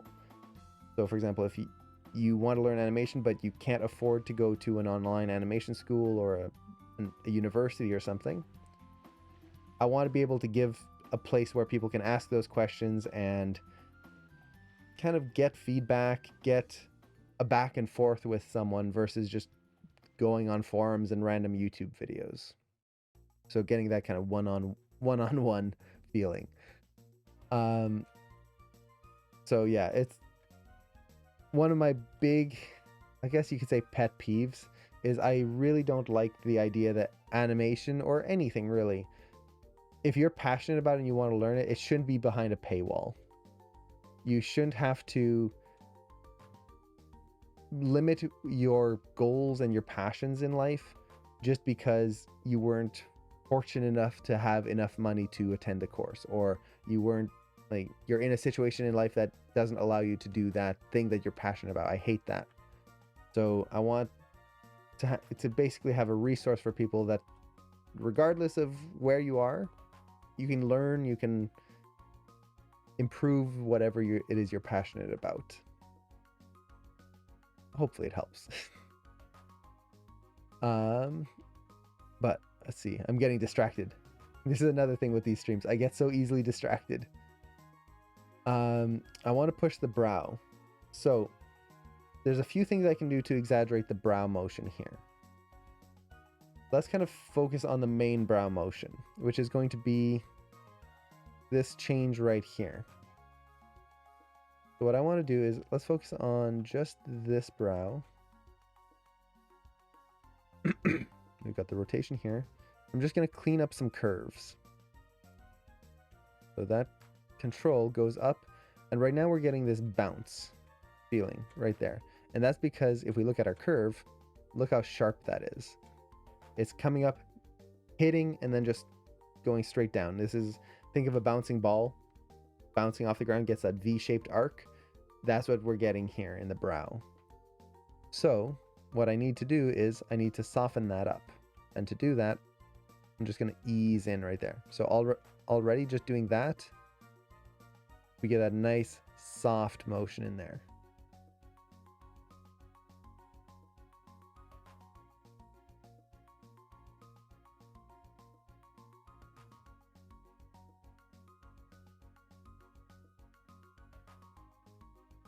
Okay. Now I can refine this a little bit more. Maybe add another key right here to ease that out just a little bit more. The way you do this is really up to you. Some people like to add lots of keys. So for example, I could just add more and more keys to really shape these curves. Or you can use the tangents to do it. So something like that. I kind of go between both. It really depends on the shot and the moment. So let me kind of refine this. I'm really zoomed into the graph editor here. And really what that does is it gives me the opportunity to really focus on getting those nice clean shapes in the arcs. So let's kind of push that there. Maybe I'm going to add another key right in here. And just kind of bring that down. So I get a little bit more of a pop up right in there. It's very small, but I'm hoping it'll help kind of give that nice timing in there. Again, keep in mind that facial expressions move very quick. So as much as I am trying to make this softer, I don't want to slow it down. I just want to soften it. If I end up making it softer, or if I make it slower, what's going to end up happening is the expression is just going to lose tension. And this is such a small move. Let's just zero that out. Unless I really need a curve. If it's not doing anything, I just like to zero it out. There's no point in keeping curves that are just adding extra motion for no reason. Okay, the same thing here. I'm not changing the timing. I'm just softening up the motion. We get that nice ease. And then an ease in here as well. Just like that. And GM DeLuca, hello! If you're looking for more, and this goes for everyone here, if you're looking for more animators on Twitch, there's a whole list down below. If you go down and just scroll down, I don't know if it shows up on phones, but if you're on a computer, I have a whole bunch of other animators listed down below, which they're really, really good. So I would highly recommend checking those out if you're looking for new animators to watch, or just kind of other Twitch channels to check out. A few I would highly recommend are Sir Wade. Most of you probably know who that is. Broken Tangent, really good. If you're looking for modeling and rigging, Artstoff has some great stuff. He actually made the Zelda and Link Breath of the Wild rigs, the free rigs that you see online a lot. If you're interested in 2D animation, Doig and Swift are really, really good. How do you add a key so quick? Well, there's two ways of adding a key. The first one is just hitting S. That sets a key. And setting a key will put a key on everything on that you have currently selected, or set a key on what you currently have selected in the channel box right here. If I have nothing selected, for example, let's find a control that is not keyed right here. Hit S, that sets a key on everything. If I select a control here and hit S, just sets a key on there. But in the graph editor, there is another way of adding keys, which is really good when you're into the kind of polishing, refining phase, which is the insert key. Now you can find this in the graph editor. It's, I believe, this button right here, the second button on the tool shelf here, or it's just holding down the I key, I as an insert. And you can see how my cursor changes to a crosshair right there. So to insert a key, I just select my curve, hold down the I key and middle mouse click. and I can just add a whole bunch of keys, and there you go. Now, the reason this is very important is that both of these, insert and set key, have a different function when it comes to the way they handle tangents. So, for example, let me do a demo here. So let's make the graph editor a little bit bigger. Let's say I'm refining my curves as I am, and I want this very specific curve right in here. I want this really nice swoop in there. Okay, so I take my tangents and I start refining them. This is usually, you'll notice this when you start using weighted tangents. Okay, perfect, haha. But you know, I really think I should add another key right in here. Right there, I need that extra control. Let's set a key. So I'll select my curve and hit S to set a key. Look at what happened to my curve. It got all weird and funky and just looks horrible now. The reason this happens is when you hit S to set a key, it is putting in the key and ignoring the tangents around it. It is ignoring the curve. All it is doing is putting in a new key, which is very good for certain situations. But once you start refining, you run into these wiggles. Essentially, like I said, we adjusted the tangents manually ourselves on either side, and now when we hit S, it put a key in, but it left what we did. Maya's going, oh, okay, you put those tangents where you are? I'll respect that. I'll leave them how you want them to be. And I'll add another key, which can be good, but also can be very, very bad, like we see here. So the insert key tool, holding down the I key and middle mouse clicking, will insert the key, and you'll notice that the curve stays exactly the same. The insert key tool, basically, Maya is going, okay, I'll put a key here. Oh, and I'll make sure that the curve stays exactly the way it is by adjusting all the tangents around and even adjusting the tangents of the key that it inserts to make sure that curve is exact. So when you start getting into polishing, at least for me, I block with set key. So I'm just hitting S to set a key all the time. It's just fast, nice and efficient. The moment I start going into polish and refining my tangents like I am here, I almost never set a key. I'm almost always inserting a key because I don't want to lose all the work I am doing on my tangents. So it's just something to be aware of. Whatever preference you have, it's totally fine. It's not, one way is not better than the other. It's just different. And they're useful for different situations. Okay. So the brow is coming up here. Now, one thing I'm noticing that I'm not a huge fan of is that the brow is bouncing a little too high up and down. So it goes up, it overshoots, and then it comes down too much here. So what I'm going to do is I'm just going to scale these keys here. Take that whole curve, make it a little bit less right through here. So we get less of a change right in there. I want to feel it, but not see it. Now, to be fair, I should also be looking at it from this angle, because that's where we're going to really feel things.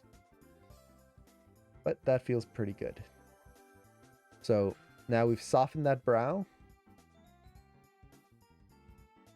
I could probably add one more frame. If I'm generous to myself, I could probably slow that down by one frame. So just bip. One frame. Bip. There we go. Let that ease down there. Just a tad more.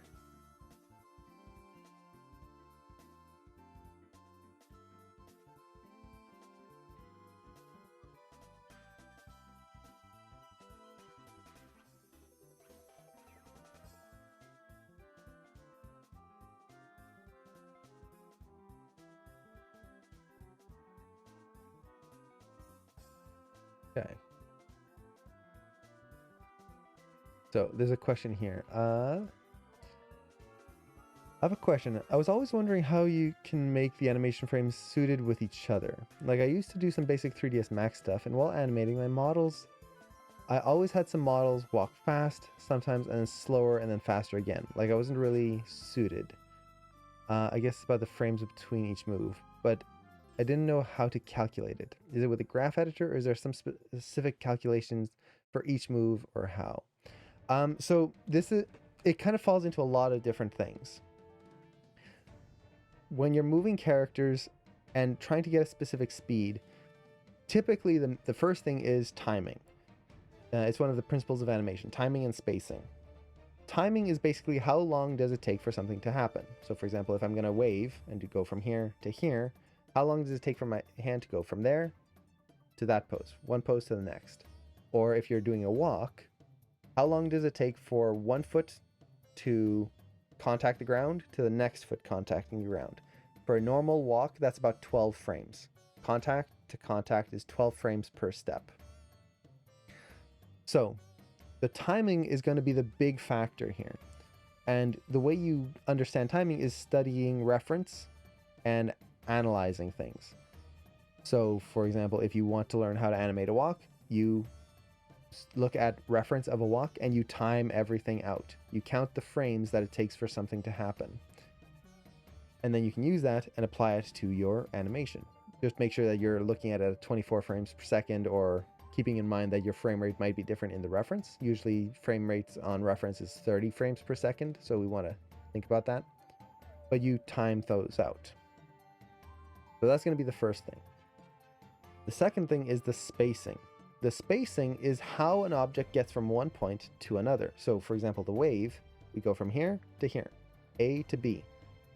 And our timing is how long it takes. The spacing is how it gets there. So for example, it can go whoop like that, or it go whoop, whoop.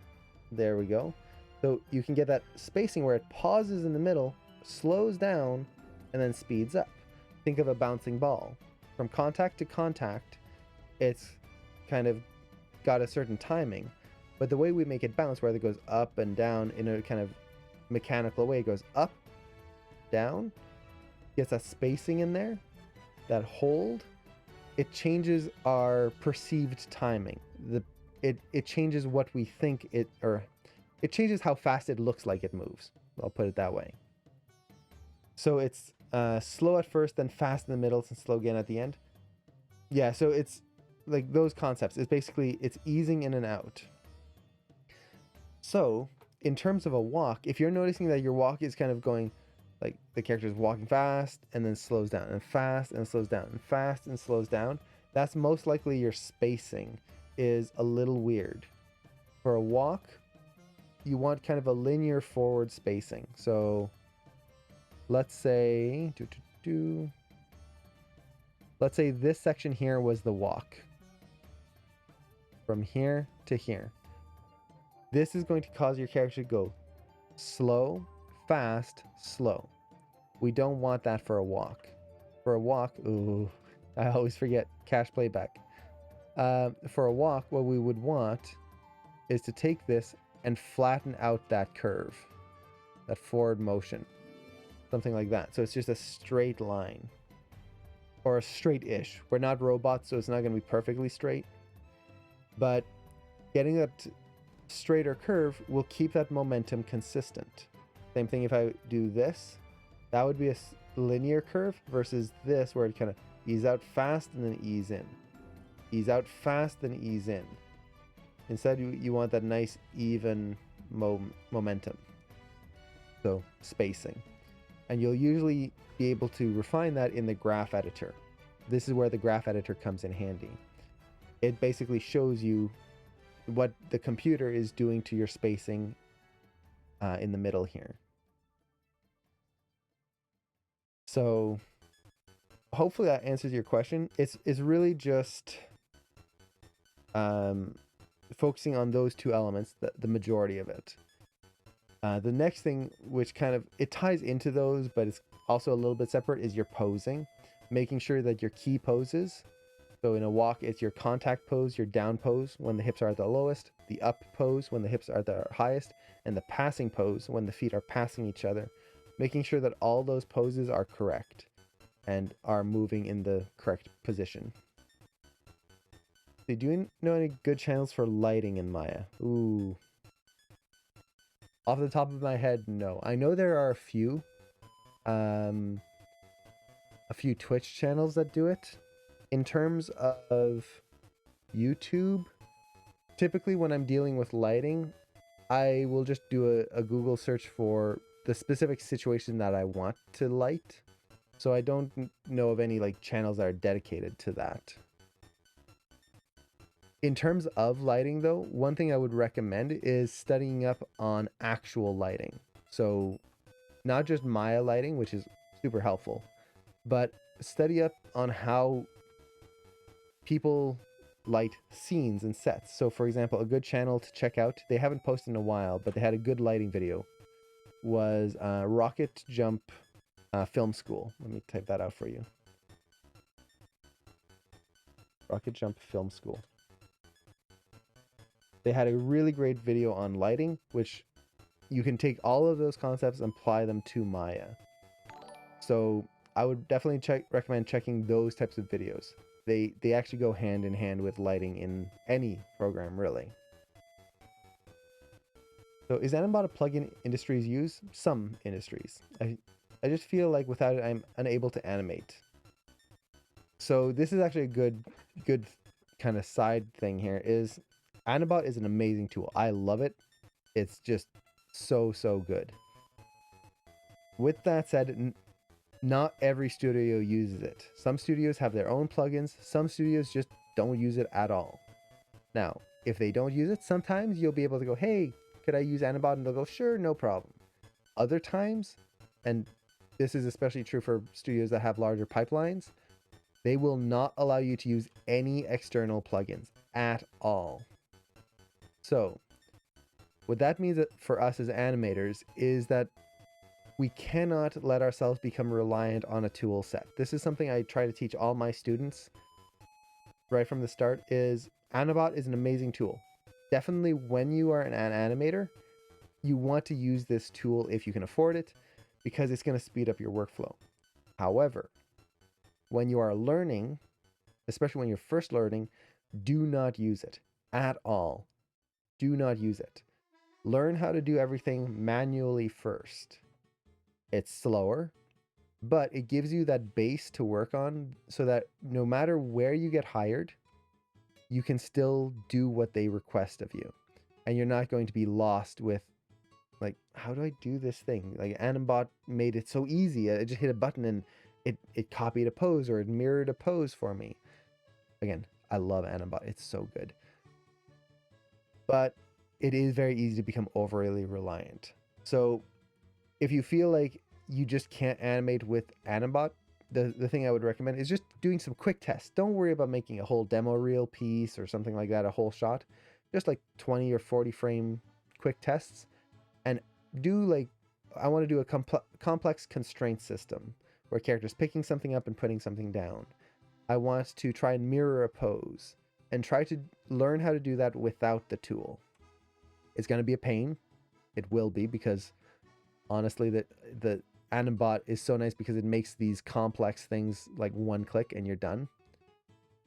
But that will also give you is that ability to not be reliant on the program, which is a very good thing to have.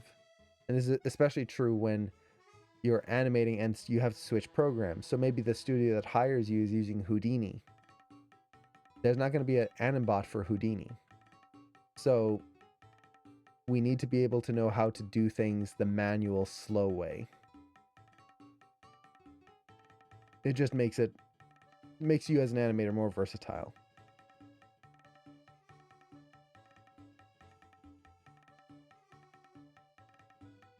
So let's see.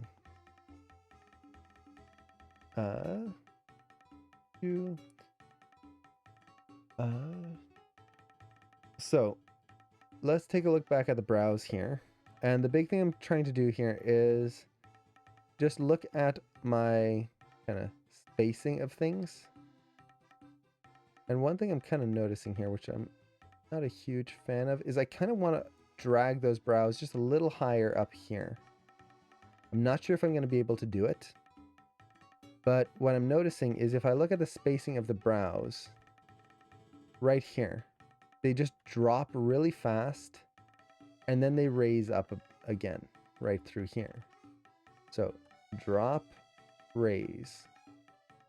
And that's not necessarily a bad thing, but I wonder if I could almost use the motion of the head here to drag the brows a little bit. We'll see. So let's actually set a key here. I'm just gonna try to drag those brows a little bit right there.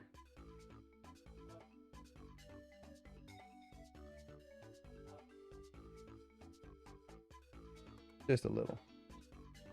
Okay. Now this probably could be zeroed out. Yeah.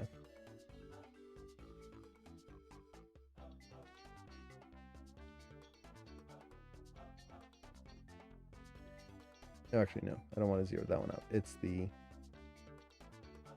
Yeah, that's good. So, let's see. Comes down. As he gets down into this pose, I want to take the inner brows here and just push my translate X. So this is going to be the kind of inner squish. I just want to make that a little bit more extreme here. So he comes in, he kind of brings his brows in as he kind of closes his eyes. And then I want to round it out. So to do that, what I'm going to do is overshoot the brows here. So as his brows start to come up, the inner brow still comes in. Basically, I'm offsetting it. Offsetting that in there. Let's kind of drag that one frame back here. So within the brows themselves, you can add offsets. And let's ease that in right there. So, oop, something like this. I should probably add one more key like right here, just to control that curve a little bit more. Like that. So now, we just get a little bit, it's hard to see it, but you're going to feel it, where that inner brow, it's compressing in as the brows go up. So you get the little nice offset, just boop, done. There we go. Now, in terms of ease in, ease out, that is one of my favorite things about Animbot, is how easy it makes that. If you do have, or if you do want to kind of make it a little easier in certain cases, let's say I want to add in some ease right in there. Let's turn off cache playback so we don't get the weirdness. So let's say I've got a whole bunch of keys here and I want to add an ease to it. What I can do is use the lattice tool in Maya. So it's right in here, lattice tool. If I open that up, by default, it's going to have too much detail. So you can see it's got this big grid. If you open up your tool settings, you can actually change how complex it is. I'm just going to reduce its columns down to 2 and 2. It makes it a little bit easier to work with. And then I can just take these points. So I'm going to take this point down here. And I'm just going to drag it down. Actually, let's add another column. So like that. So I can do this, where I can just drag that down and then use this to start building in an ease in and out. Like that. Ease in, out, done. It's not as good as the Animbot tool, but you can still get this nice clean motion. The big thing here is with Animbot, you can just kind of select your keys and then whoop, do it, and it makes this perfect ease out regardless of where they are. But let's say, for example, I had one key over here and it's like, oh man, I need that to get that nice ease. You can't just like take this as is. What you would need to do is take all of these I'm going to zero them out, in this case because it's going to flatten out that curve, or just copy this key, paste it onto the others, and then use this to rebuild the ease like that. So there you go. It's again not as powerful in some ways, more powerful in others. So yeah, and this goes for everyone. If you don't have Animbot, this is a good way to use to kind of replicate some of the features. Not perfect, but get the job done. Okay. So let's take a look here. Brow comes up. That's good. Now here, you see how that brow, I've got that little bit of an inner motion to the brow here. That's something I really like to add in my shots because it creates a nice extra, I don't know how you could say it, an extra feeling to the motions where things don't just move evenly. It's kind of like what I was talking about earlier about offsetting that inner brow. Instead of just the brows going up and just kind of moving straight up and that's it, I want there to be this extra little motion inwards because it adds a little bit more strain to the character. As he's kind of looking in shock, there's this kind of like compression that comes in. We can feel it right in there.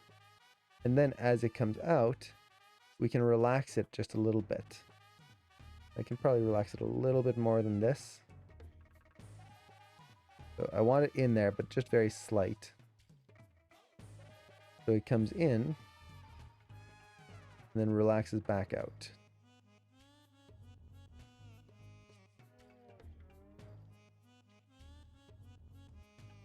Something like that. And to make sure it doesn't bounce, let's add in some keys. Boop, boop. And just kind of ease that through.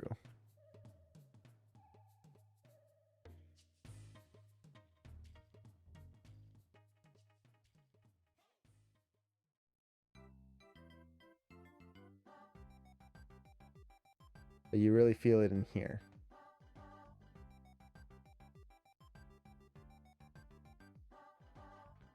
And it just makes those brows feel a little bit more organic.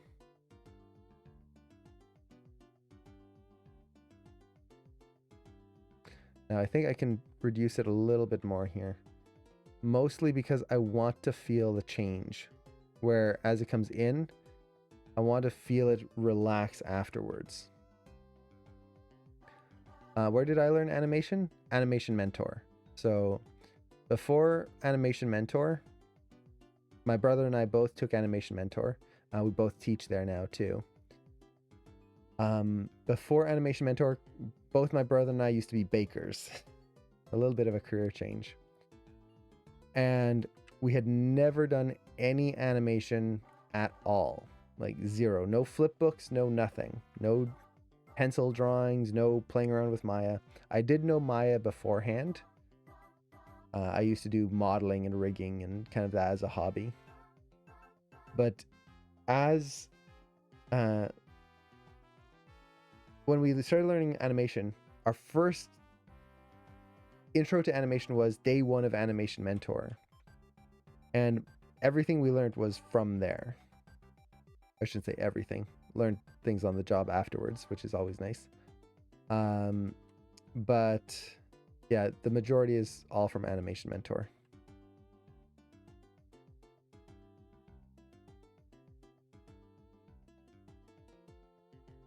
Okay. Now his brows in here. I think I kind of want to lead this one frame. So leave that inner brow one frame. Let that relax first before the brows come up. You're not going to really feel it, but you'll see it. And then here, I want to add a little bit of an arc there as well. So as the brows come down, I don't want, you can see how if you watch the inner lines right there, it kind of just feels like it goes straight down. I want to add an arc here. Now, the thing with the brows is that they tend to arc one specific way, which is in and out this way. There's really nothing that pulls your brow outwards. So you can't like widen that gap. So for example, I can't do this and have it arc outwards. I could, because I can do anything I want in animation, but it's going to look very strange. Instead, as it comes down, there's going to be kind of this slight inwards arc. It doesn't have to be much, but if I kind of add that in, I can just make this feel a little bit more visually interesting. So let's exaggerate that here, just so we can all see it. So now as it comes down, you feel how it relaxes here at the end? This is what I want. I want that feeling of, as the brow comes down, it comes down and then relaxes. So instead of getting that just boring down, we get that motion, that nice ease in, ease out. It just, ideally, you're not going to see it. You're going to feel it. And yes, my brother's still doing animation. He actually does 2D animation mostly now. 2D animation and kind of drawing and design stuff. I almost enrolled in their acting course this summer, but then COVID happened. It doesn't seem like an awesome, or it does seem like an awesome course to do. It is very awesome. If now I'll put this way. I work for Animation Mentor. I took Animation Mentor. I teach at Animation Mentor. I love Animation Mentor. The reason I teach there is because I love the school so much, specifically because of the community. Well, specifically for a lot of reasons, but the community is the biggest one. The community is one of the best animation communities I've ever seen. The students are just amazing. The mentors are amazing. The staff is amazing. Everyone is just so much fun to work with. So I typically recommend Animation Mentor. That's the school I would recommend because I know the process of it. With that said, there's a lot of animation schools out there. There's Anim School, there's iAnimate, there's Anim Collaborative. There's so many nowadays. As much as I would recommend Animation Mentor, find the school that works best for you. And this is going to be tricky because it means you have to do a lot of research on your own to figure out which one works for you, which one works for your budget, which one you feel kind of gives the things that you're looking for, because everyone's different. Everyone is different. Everyone learns differently. So what a course that was absolutely perfect and amazing for one person may not work for another, or it could work, but it's going to be more of a hassle, or it's just not going to be as fun. So never just take one person's word for it. Even me. Don't take my, oh, I say, go to Animation Mentor. Well, that's it. That's what I must do. Look into it yourself. If you can, talk to people who work at the school. Most of the schools will have someone who can talk to you and show you how things are run. See how you like it. Everyone is different. So, yeah. Just be aware of that. Now, how expensive are they typically? I forget the exact pricing. I work for the school, but I don't do the pricing stuff. And I was in the school a long time ago, so I don't know if the prices have changed since I was a student. I do know that out of all the online animation schools, Animation Mentor is the most expensive. So that's going to be a big factor. If you're looking for a school, keep in mind that that one is kind of the pricier one. Now, to be fair, the reason it's pricier is because there's a lot of features that you get out of the school that are kind of built into the community and stuff like that. But does that mean that it makes it a better school? Yes and no. Again, it's more expensive, but it doesn't make it automatically better. It's just like how Sheridan, online schools, let's say the average price is like $15,000 to $20,000 for a full curriculum. A brick and mortar school like Sheridan or CalArts would be like $300,000. It's much more expensive. So, are they better schools? Yes and no. They're definitely better in certain ways, but animation is one of those things that, as long as you can animate, as long as your demo reel looks good, that's all that matters. You don't have to go to an expensive school. You don't have to have an expensive diploma going, oh, look at me, I was in the Harvard of animation. CalArts, I spent a lot of money to get this diploma. No one's going to care. If your whole animation career is self-taught, you never went to any school, and your work looks good, Disney is going to hire you over someone who went to CalArts. As long as your work is good, they don't care.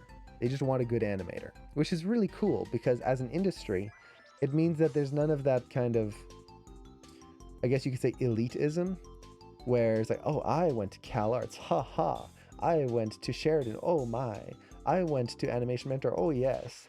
No, there's none of that. You learned animation? Cool. So did I. Yay.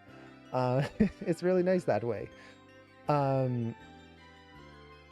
So really the school is the one that works best for you, for your budget, for your life, for your situation. So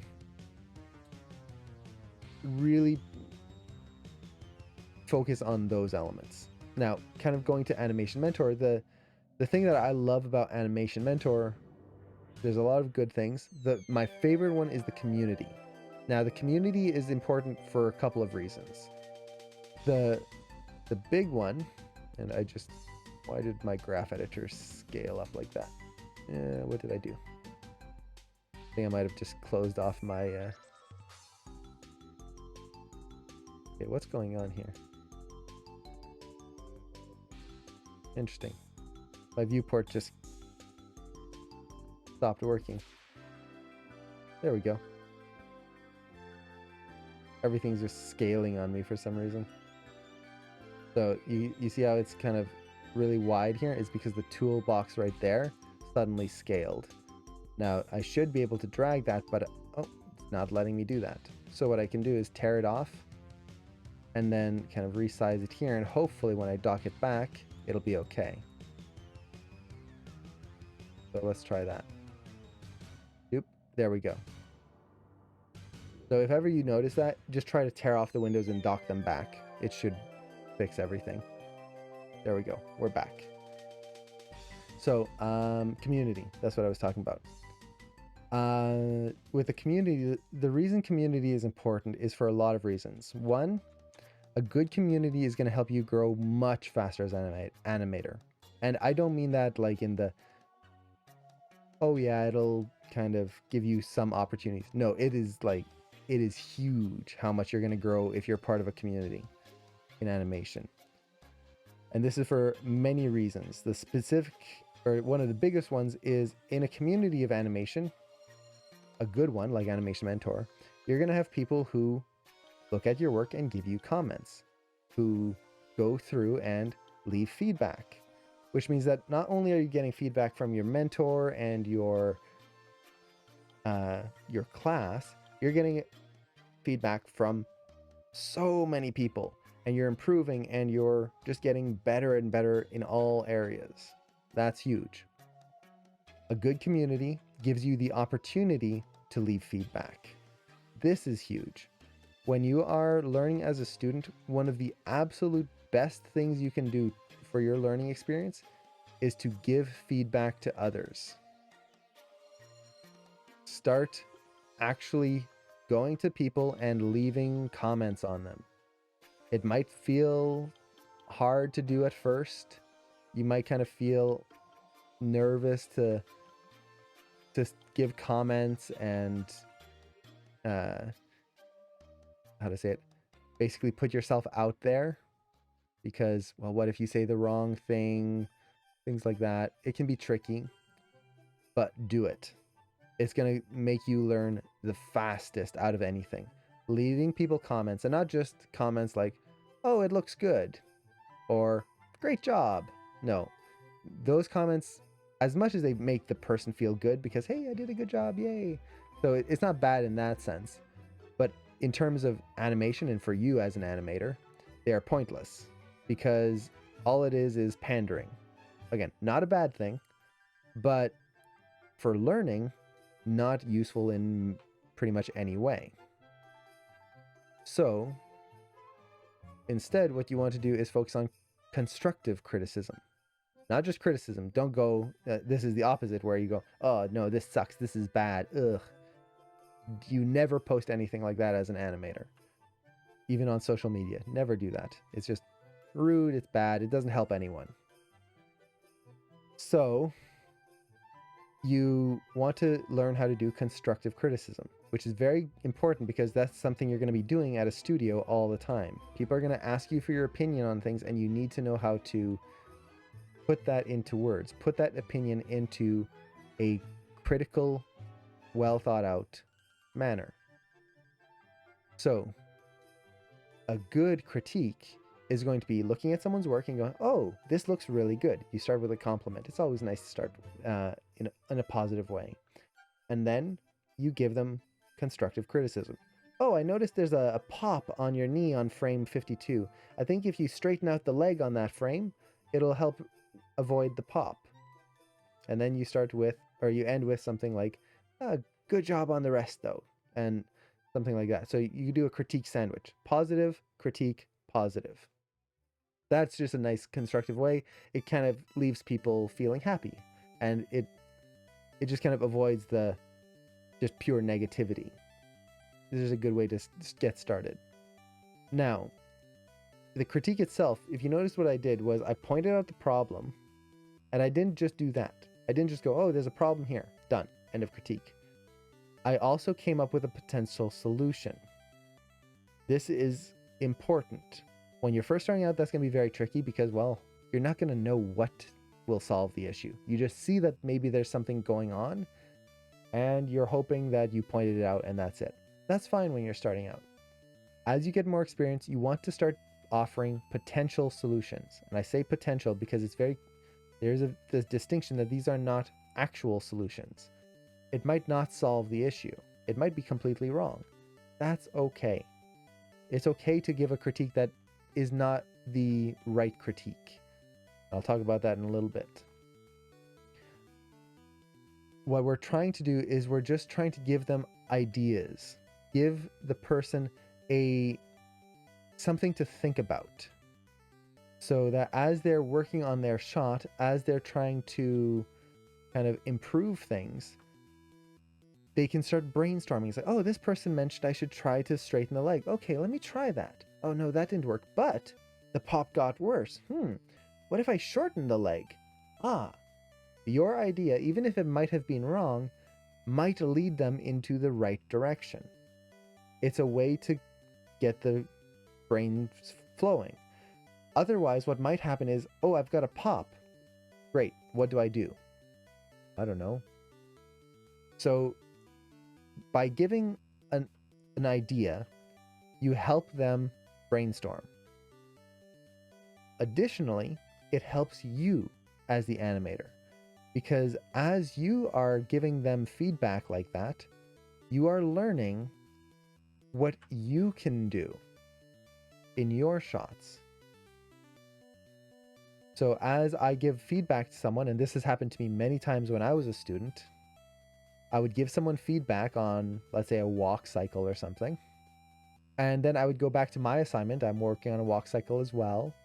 And okay, I gave them some feedback, and I think there's a pop right here on your passing pose. The knee is, if you move it down a little bit, it'll make it look better.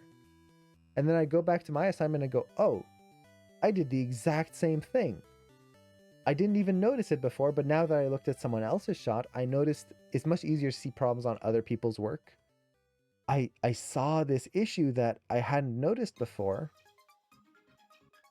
and now I can address it on my work and make my work better. So by leaving someone a comment, I actually made it easier to work and fix my own shot. That happens all the time. And the more you do it, the more you're going to build up a library of solutions for yourself. So you give more critiques, When you run into a problem on your shot, you're going to go, oh, I've seen that before. I critiqued someone. I gave them a solution to that. Okay, let me try that solution. And you get better, faster. You get stronger as an animator by giving feedback. So this goes regardless. If you're in Animation Mentor, if you're in wherever, like, it doesn't matter where you are, honestly. Try to leave feedback, constructive criticism. Not just criticism, constructive criticism. You will see your skills expand so much faster as an animator because of that. So, the other thing, I was going to mention something else. What was it? I told myself I was going to remember, and then I forgot. It was something about leaving the wrong feedback, was it? What was it? Yeah, all in a nice manner. Exactly. You don't want to be rude. Rudeness and kind of being a jerk in animation is a great way to never work at a studio. Studios, keep in mind, studios, they're not just hiring you for your skills. They're hiring you for how you can work on a team. How you can improve and make a team better. So if you are just a jerk and people don't like working with you, they're not going to want to hire you, because it's just making the productivity of everyone you're working with go down. So try to be positive. This is Paper Mario. Paper Mario. Mario. Me and my weird way of saying Mario. Let's see. If you're applying to or applying for rigging, if you used an auto rigger and then modified it quite a bit to make a good rig, I don't see that being too much of a problem, personally. If you're applying for animation, you wouldn't put any rigging on your animation reel. But yeah, if it's for a rigging reel, I don't see that being too big of a problem, as long as it's not just click, auto rigged, yay, look what I did. No, you want to take that auto rigger and then push it even further.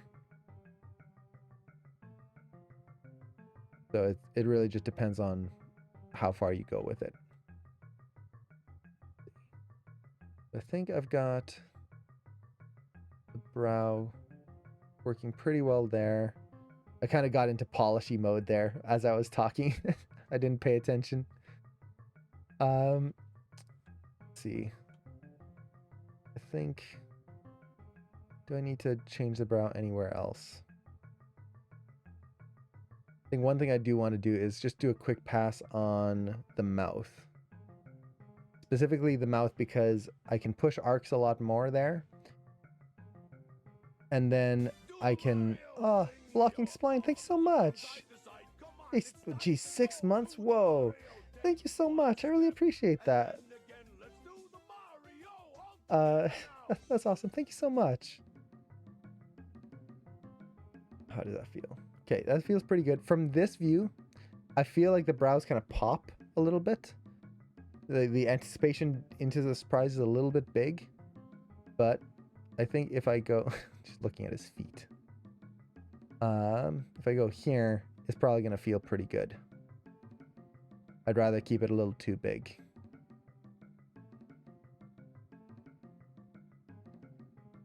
Yeah, so that feels pretty good.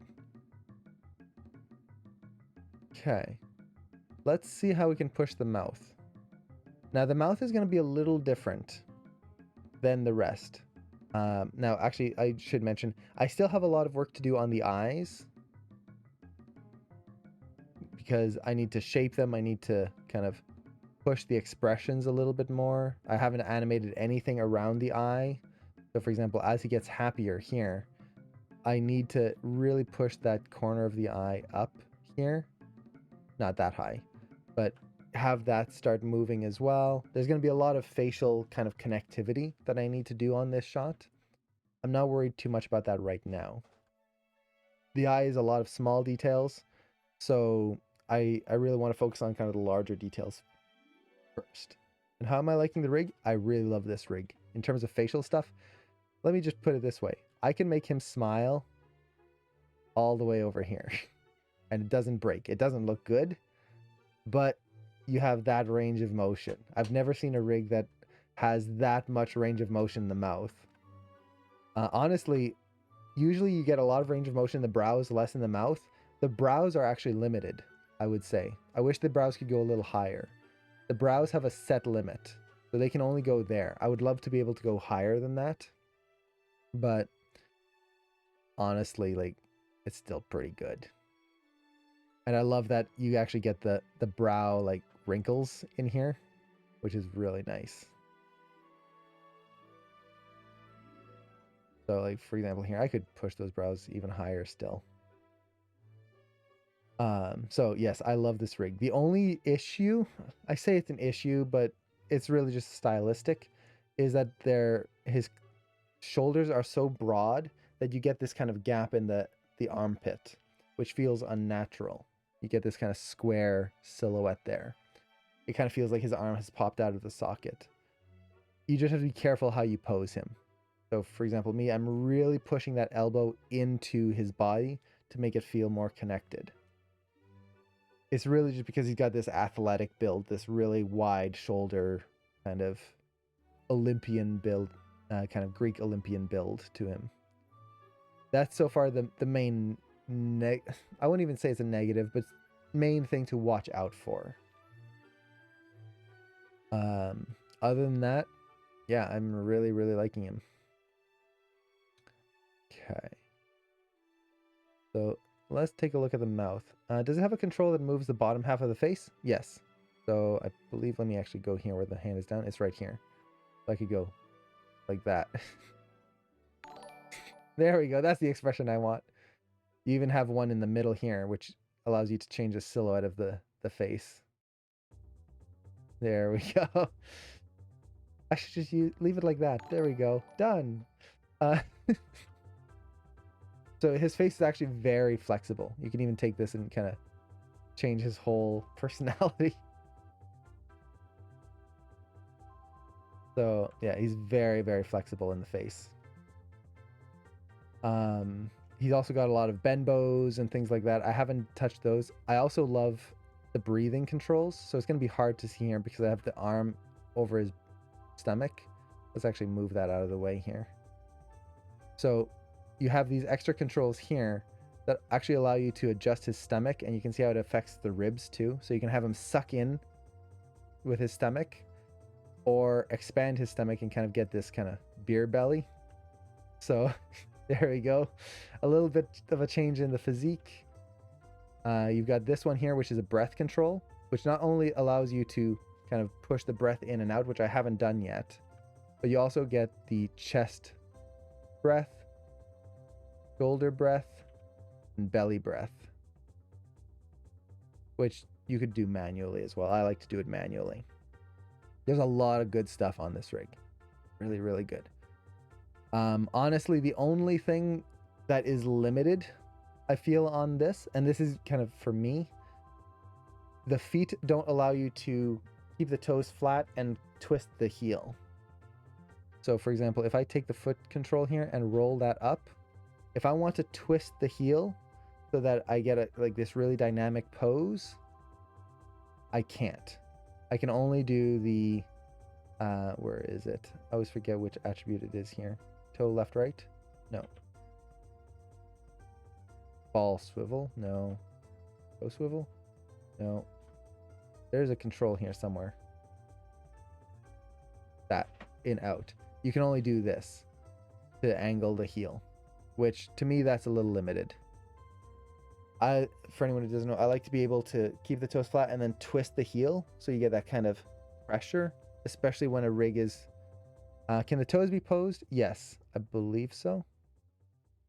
I know there's like some toe controls here, probably on the back heel right there. Yeah, toe controls. So you can turn on the toe controls, but it's still not quite enough. Now you've got this control here, but that just, it doesn't allow you to keep those toes flat very easily. Is it a big thing? Not really. It's just, if you're really doing some fine-tuned foot animation, like to get the character to like lunge forward in an attack, it could feel a little weird. Other than that, I love this rig. It's like so good. The other thing I love is just like the detail in the legs, how you get that line in the leg there. It's not much, but you also get that in the body. It makes it nice to see the change of motion. Instead of just a cylinder tube, you really get to see these changes in form and shape, which is great for doing body mechanics. So yeah, very nice. Okay. So one thing I want to do here is I'm going to try and break things down. This makes me feel like I should work out more. Yeah, he does definitely have like a, oh man, I'm just sitting here. I need to kind of move around a little bit. Maybe I should get a standing desk. He makes you think these things. So for the mouth, the main thing I'm going to focus on here is I need to break this down. All I have is kind of these base in-betweens, and I want to exaggerate that a little bit more. So for example, my main expression goes from here to here. Well, how can I break that down a little bit more interestingly?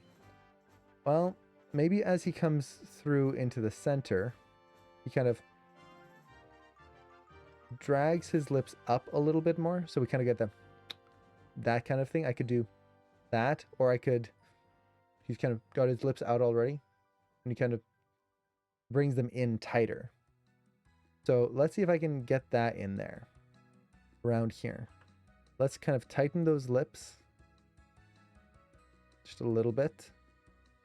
Let's kind of narrow them. And just that, let's see how that kind of feels. So now he comes in, we get that pucker right there. So just that, you can see how that adds so much fleshiness to those lips already. That's kind of what I want.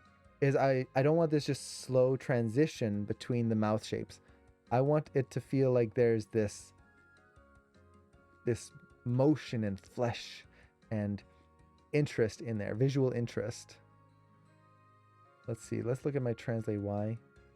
I wish I could get a standing desk. Unfortunately, my room right now, or I should say my office, I just don't have the space for it, which sucks. I kind of want to maybe bring that mouth down a little bit lower here. Let's see how that feels. So now it comes back up. It kind of rolls his mouth a little bit. Just a little. I don't need to have it too much.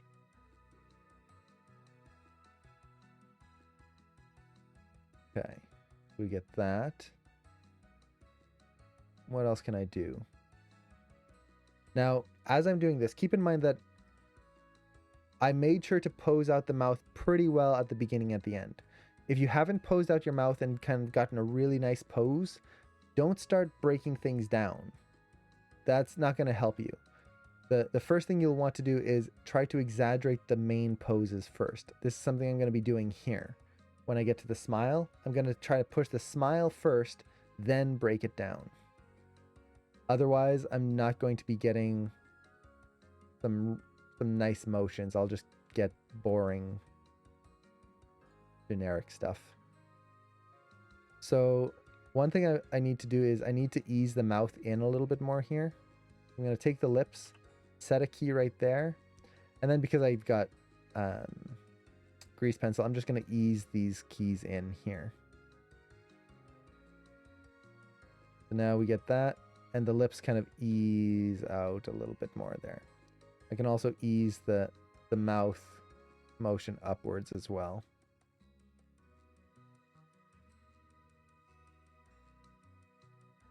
So kind of do that. Oh, and there we go. For some reason, it's like my camera can only last 3 hours now. Why does my camera keep doing that? I'll have to double check my camera settings.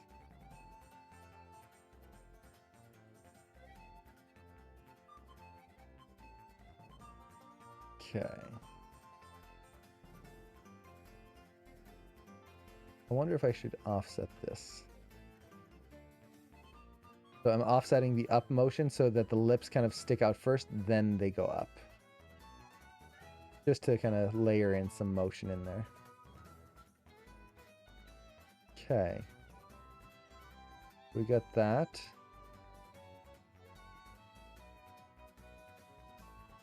Let's look at the corner of the mouth. See how we can push the corner. Now, where is the corner? There we go. Getting a little hidden there. So, how can we push the corner of the mouth? Well, as it comes in, I could do a few different things. I could offset the corner. Let's do kind of both at the same time here.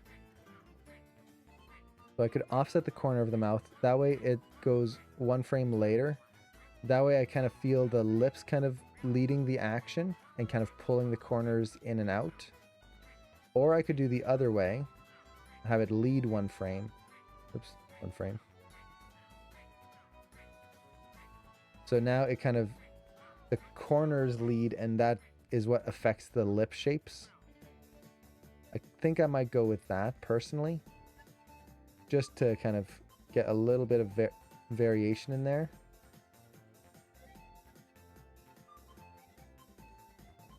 And then, let's see, I want to push the arc a little bit more of the corner. It does have an arc, so I'm kind of happy with that. But let's try changing a little bit here.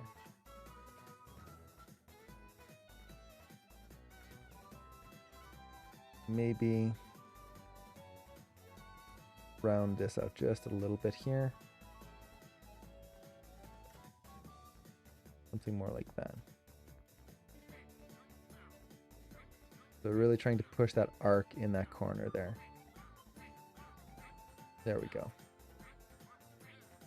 So it's a tiny change, honestly. It's not huge, but it just adds a lot of fleshiness to the mouth, especially that suck in of the lips there. When you're dealing with the mouth, don't be afraid to really push the in and out of the lips. Okay, so let's go into the smile here. So that's going to be this pose. And the first thing I want to do is I just want to make sure that this smile is the way I want it to be. So I think overall the lips are working pretty well. The mouth shape is okay. I could exaggerate it maybe a little bit, but I don't want it a bigger, this should be the biggest smile right there. So I'm probably going to exaggerate that. This is just kind of a little bit of a grin. So I don't want to exaggerate this too much, but what I can do is I can move the teeth. I haven't done that yet. And the reason I'm going to move the teeth is just to help push the silhouette of the mouth a little bit more. Just a little bit. Now, moving teeth is not possible in real life. Hopefully, unless you have dentures. So the main thing that I need to do is I just need to make sure that the audience doesn't see the motion. So as long as I kind of get into place before the mouth opens up here, I'll be good. And then as he goes into this change here, I just need to quickly change the teeth to make them fit this new pose here. And then work on the in-between between those two so that the audience doesn't see. So what's your favorite animated film and series which inspires you? Ooh, that's tough. There's a lot for different reasons. I'll put it that way as I try to pick one. I have a lot of series that I really love, and they all inspire me in different ways. So some of them inspire me to try and be a better animator. So that would be things like the Wakfu series, or what would be another good one in terms of animation? Dofus, things like that. There's series that just make me want to tell interesting stories. That would be something like Full Metal Alchemist.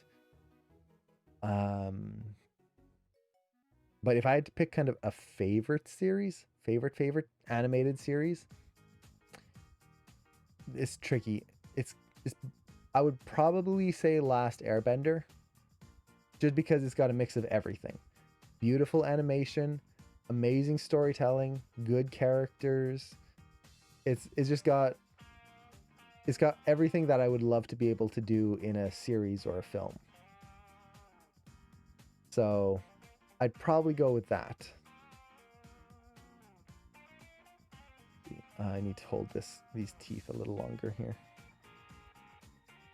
Let's go into where I need to hold them to, 47. In terms of an animated movie,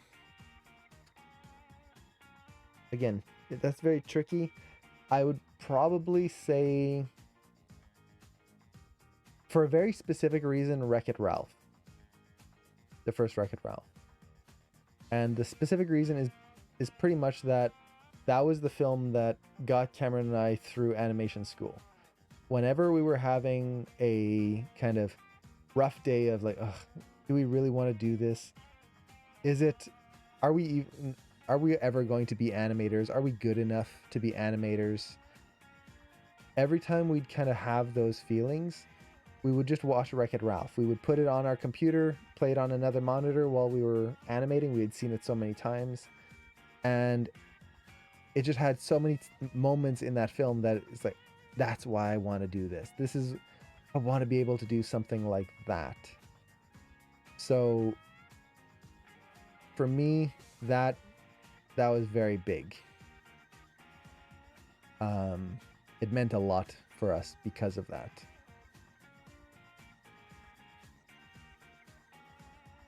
Let's see. Aside from that, yeah, it was very awesome. It made it a lot of fun to go through together, and we learned from each other quite a bit. And it's one of the reasons why we started a whole bunch of extra learning things in AM, not just as mentors, but as students. We had started doing a whole bunch of like extra Q&As and extra things just to kind of share what we were learning with other students from other classes, because we saw just how much we were learning from each other. We would each take a class and then we'd share our notes and kind of look at each other's work, and it's like, wow, your mentor talked about this, oh, my mentor talked about that, and we'd start sharing notes and whatnot. And we realized that not everyone was getting that. Like, a lot of students, they would have their one class and then that was it, which is not a bad thing necessarily, because that's like any school, but it also is a little limiting because you're not learning the different workflows as quickly. You're having to take more time, kind of, or you're having to wait to learn different workflows. And we wanted to be able to give back to students and kind of, how to put it, level out the playing field, I guess you could say, that we weren't the only ones getting the extra stuff. And that's how we ended up kind of going into teaching and all of that stuff. So yeah, it was a lot of fun. For this smile here, I kind of want to add an extra arc. So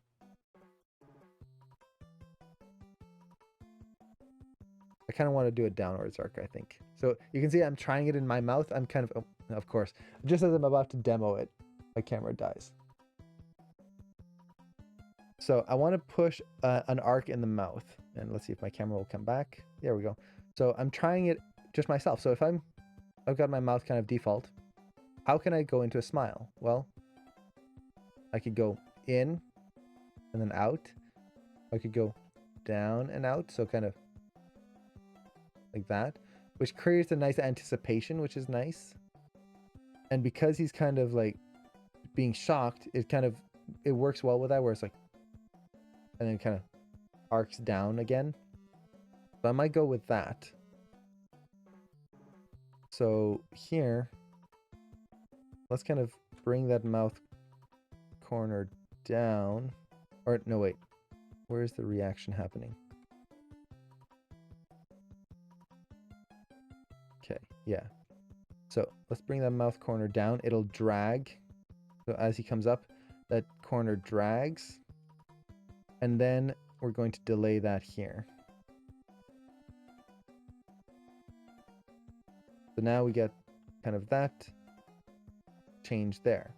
And what I'm going to do is I'm going to exaggerate the translate X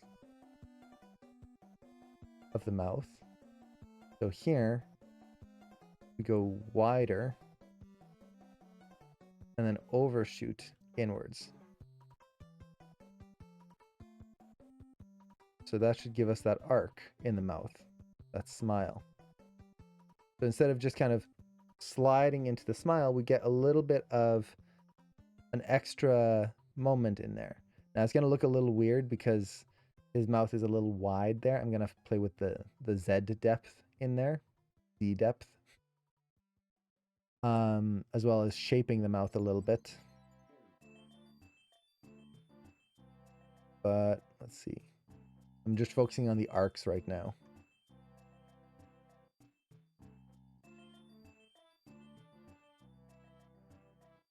And then let's actually overshoot that mouth just a little bit. So it goes up higher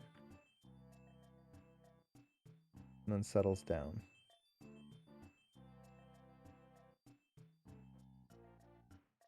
Actually, let me try this. I'm going to take this. I'm going to lead it one frame. I want to see if I can push that arc a little faster. Yeah, something like that. That's getting a little too high right here. Starting to look creepy. So, oop. There we go. Very slight. I think I'm pushing the translate X a little too much here. It's starting to feel like his mouth is being pulled out versus just smiling. I want a little overshoot, but not so much that it kind of feels like someone else is pulling at his mouth. There we go. Could even anticipate the motion here a little bit. But I think that might be creepy. That might be a little too much. So here his mouth is dropping. And then I think what I can do is just start to raise it up again here.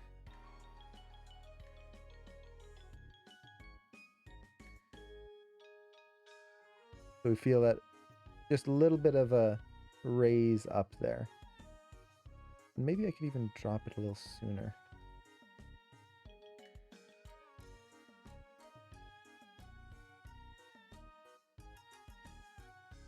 Okay. We'll go with that for now. It can be pushed a little bit more. I think one way to push it would be to just push the contrast. Take the mouth here. Wrong control. Where are you? Okay, got it. So take that control there and just kind of bring it back in a little bit more. So that smile kind of stands out a little bit from the previous pose.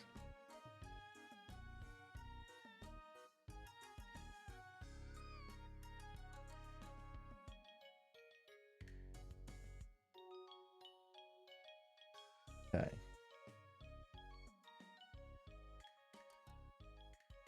Yeah, that feels better. So you feel that change now.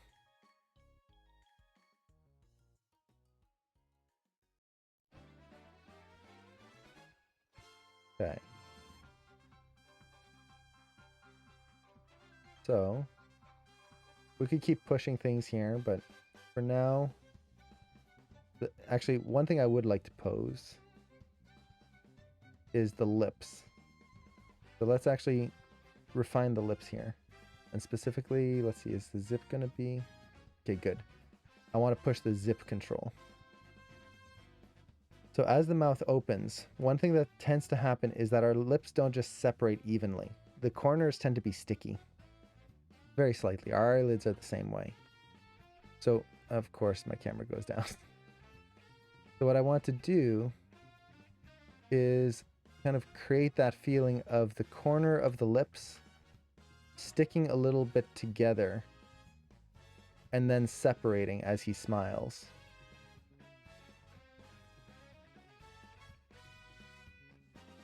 So kind of bring those in, and then you get that separation in the lips there. Very slight, but build it in. And we get a nice kind of separation out from there. Again, it's just little polishy things, but it can make a big difference.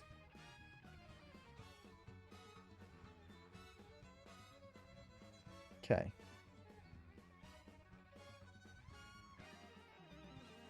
Now, let's actually take a look at this expression. So I want to push this facial pose a little bit more, especially the mouth. It's okay, but it's not really what I'm aiming for, I feel. I want it to be a little bit happier, a little bit more kind of exaggerated. So let's kind of push the smile first. That's going to be the first thing that'll make the pose feel happier, of course. From there, we've got the shape of the mouth pretty good. I feel like the bottom lip, it kind of is a little too out. It kind of feels like, I don't know, it feels weird.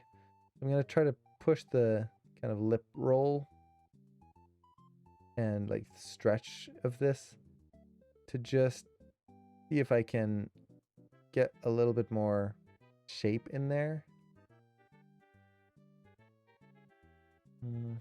Can't really get what I want. See how to push this and make it more appealing. Definitely not. But maybe a little bit lower. The problem here is if I kind of keep it like that, where he's got his mouth open, but we're not seeing those bottom teeth, it feels like he's kind of doing this versus opening up, and we should see a little bit of those bottom teeth because the lips are being stretched against the teeth. I don't want to show too much or else it gets creepy. But if I don't show enough, his mouth is too far open to not see the teeth here. So I want to just exaggerate that a little bit. Already that makes a difference there. Let's actually do a quick pass here and actually move the teeth as well. So the top teeth, I'm just going to rotate them here. And already you can see how that helps to add to the smile. Right here, what's happening, let me exaggerate, is that the teeth feel flat. Because of the camera angle, because of the way the mouth is opening, we're getting this flat line of the teeth. And that takes away from the smile. A smile is a curve. It's going up. And we see that in the lips, but because the teeth don't match that, they're fighting each other. So by rotating the teeth, I enhance that smile. I add a curve to the teeth that curves into the smile. And we get something exaggerated. We get something that feels like a bigger smile. Even though technically our teeth shouldn't do this, it just feels appealing. It feels better. And when you're animating, you want to move the teeth. It's just one of those things that it'll feel weird at first when you're animating, but once you do, your posing is going to go up to that next level. Now, another thing that I'm looking at is the teeth, is I don't want to have them match the line of the mouth exactly. So for example, if I do this, maybe a little lower, the width of the teeth here is about the same width of the teeth over there. Is it bad? Not necessarily, but it's not interesting visually. By doing this, now we've got the wide teeth on the front, narrow teeth on the back. And it just, again, creates a line, a visual element to this. I think I can even use this to kind of bend the teeth here and kind of get an extra bend right in there. So all of a sudden that really enhances that smile. It makes it just a little bit more visually interesting. For the bottom teeth, I'm going to be it's going to be a little tricky to get exactly what I want because of the way his mouth is open. But what I want to try and avoid is too much molar. I don't want to really see the molars back there. Seeing the molars, if I exaggerate this, if we see the molars, it draws our attention in there because it's a big white spot. So if I can reduce that and just kind of bring it down like so, it just kind of simplifies that form, which makes it nice and easy to just focus on the smile and just the tongue in this case. So that's pretty much it. When I'm doing anything with the mouth, what I'm really trying to do is trying to shape the teeth to enhance the mouth and not to take away from the initial pose. So the reason I'm kind of doing this with the molars is I want the curve of the teeth in the front here. So I rotated them forward so I still get that downwards arc, and then just move the molars back. Okay, so let's say that's pretty good for this. What else can we do to enhance this? Well, I kind of feel like I want to try to push. This control is going to be the cheek. That's good. I almost want to try and push this line here a little bit. Just a little. Gonna improve the shape here. Now the problem here is I'm not a fan of the way it moves. I keep getting corners in places that I don't want. So unfortunately, I don't know if I'm going to be able to use as much of this as I was hoping. Maybe I could use this.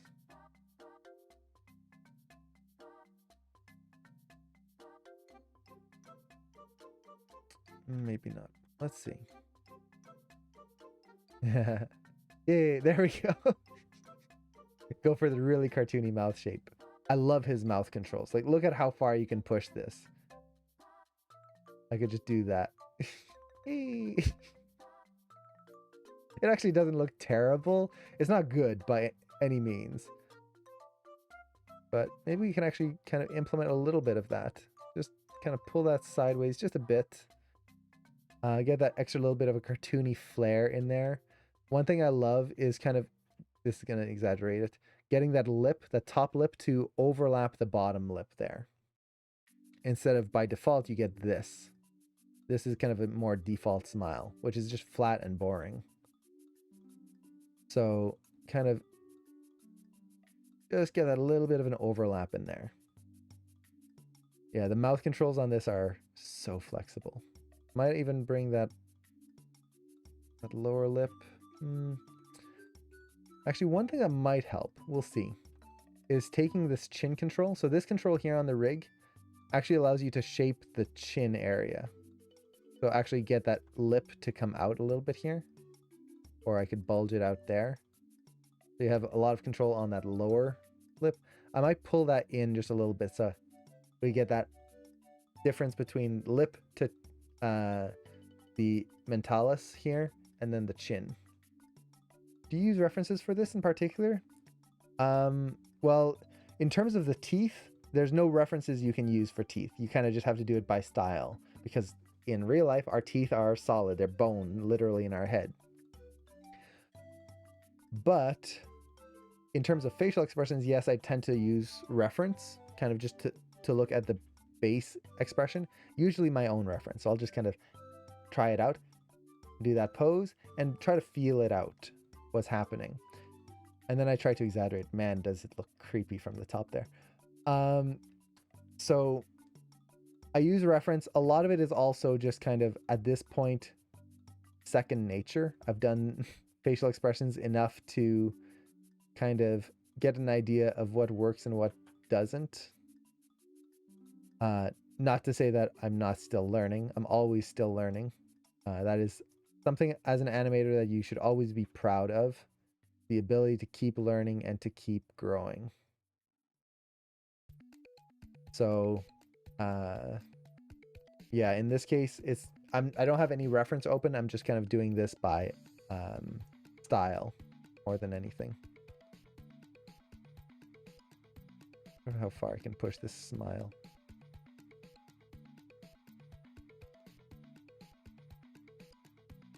I really want to try and exaggerate this smile, just for the sake of exaggeration. Not to the creepy like Joker smile, but just really get that nice and wide there. My poor camera. I feel like I'm gonna overheat and kill it. I don't know why it's overheating.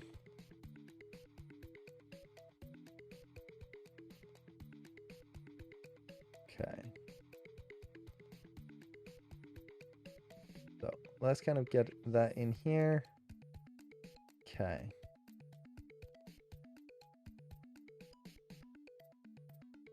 I think I can play around with the depth here a little bit.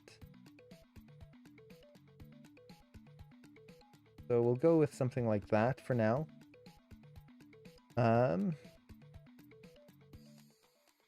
So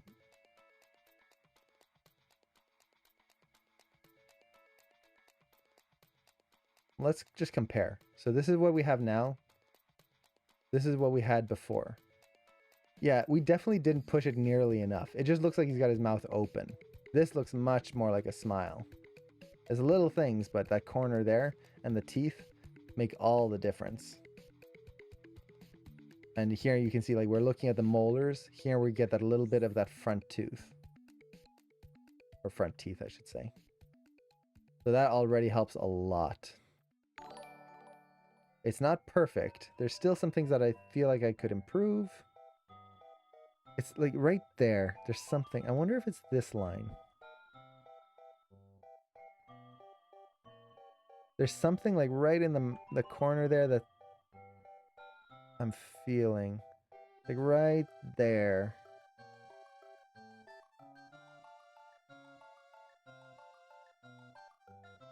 I don't want to get too caught up on it because I do want to show more stuff here. But let's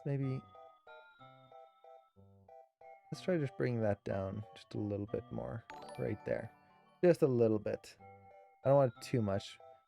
Basically, I don't want it to be, although that could work.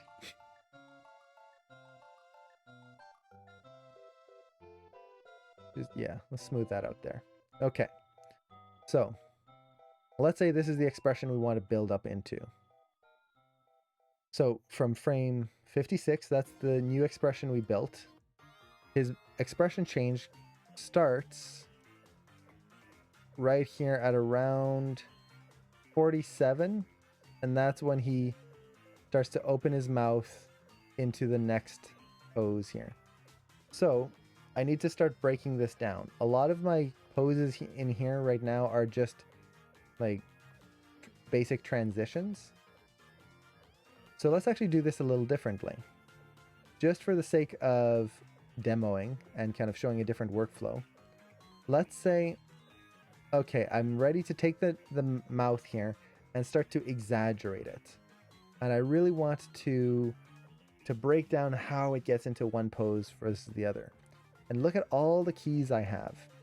So we can see the transition starting here from frame 47. And then it goes all the way to right here. We can see the new pose there, 56.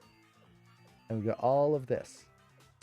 Well, instead of going through each pose and trying to make them better, I'm just going to delete them all. Boop, done. Now we just have this slow transition. Well, that's not going to be interesting. But I can now just rebuild it. Instead of dealing with all these other keys that I now have to try and figure out how to get into the new pose and all of that, all I need to do is break things down. And I like to do that in just like one control at a time. So I don't have to worry about everything all at the same time. Or I could do it pose to pose. There's a few different ways you can do it. So for example, I could go in here and let's see, from 47, 57, I could just go like 4 frames forward here and create a new pose. Start moving all of that stuff out, build there, add another key, build a new pose. We've done that before. Let's see if I can do it in a layered approach. So a layered approach is I'm going to just do one control at a time and then see how it all kind of works together. So for example, we've got the jaw. He goes, hey. Now if I do that myself, hey, the jaw goes down and then up. So, hey. So I want to get that motion. So let's just build that in right there. So he goes, hey. Let's get that in. So the jaw, he's gonna, the lips are gonna lead first. So he's gonna go there and then he's smiling and hey, the lips and the corners will lead first. So let's delay the jaw motion. Let's go maybe 4 frames ahead. What else you could have become if you were not an animator? I don't know. I liked baking. Baking was always fun. What else would I have been? I really don't know. I never really thought about it too much, honestly. What could I have been? I probably would have kept baking, honestly. For a while, at least.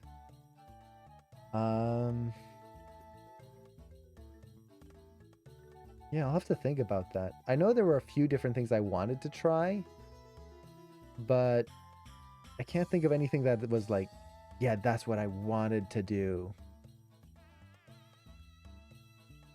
Mentioned that he did some sort of cooking course at one point. Yeah. Yeah, we were interested in like camera. We were interested in kind of baking and cooking. Like trying to get into just kind of oddly enough the culinary field. Not in the kind of we're going to be chefs kind of thing, but it was just something that we were interested in. It was fun. Okay, my camera, I'm gonna just have to turn it off because I think it's overheating to the point where it's just going to keep turning off faster and faster here. Oop, there we go. So cooking maybe. What else?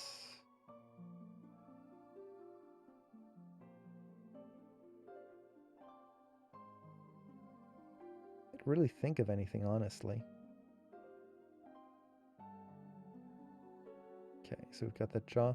Actually, one thing I need to do here before I kind of keep blocking this in, I need to make sure that that pose holds. Because right now I'm losing the pose. He goes into this big, nice new expression, and then he goes right out of it, which is going to make it very hard to analyze the animation. Make sure I have all the mouth controls. And then it goes here, and then it's going to hold all the way over here.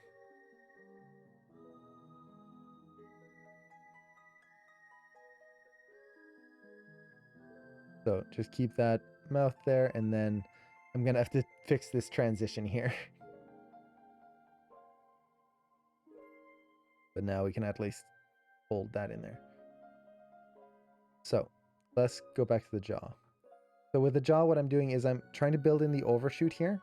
So the overshoot comes up, it extends, might actually go a little bit further here, and then just let it ease in. So the jaw, I don't want it to stop moving. I want it to keep going. Basically, as he opens his mouth, we want that kind of big, hey, and then on that A, it kind of keeps closing. Well, let's kind of get that final position there.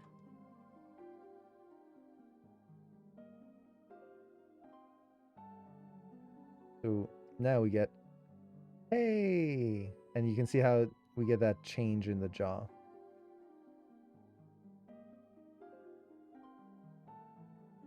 Nice and smooth.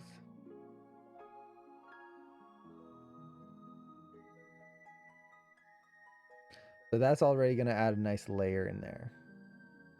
Now, as he goes, hey, what else can we do?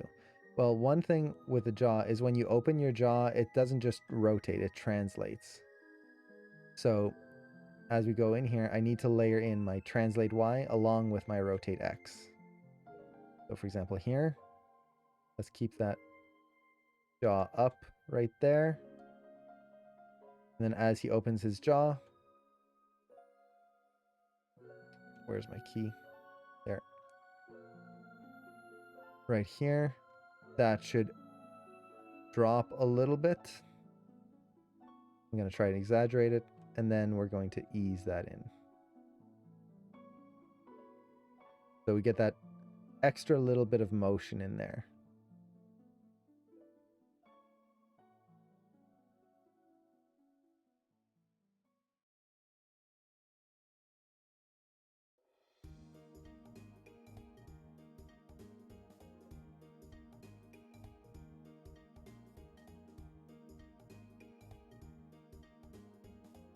It's not going to be much, but it'll help to add that extra layer of realism in the jaw.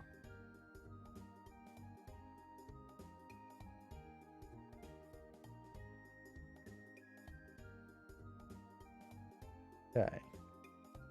So we get that jaw motion. Yay! It's there. What else can we add?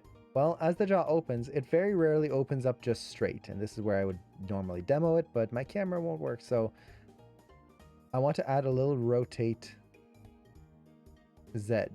Now, in this case, the rotate Z doesn't work the way I would really want, so it's going to be a mixture of rotate Y and rotate Z. So basically, as the jaw opens, I can drag it back a little bit. And this is going to be like personal choice which way I go. But let's add a key here. And actually, as it opens, we'll do that. We'll put the key kind of here. And let's just drag that jaw. I really push it. Don't be afraid of exaggerating. The worst thing you can do if you exaggerate is have to tone it back down. So yeah, don't worry. This is something with my students.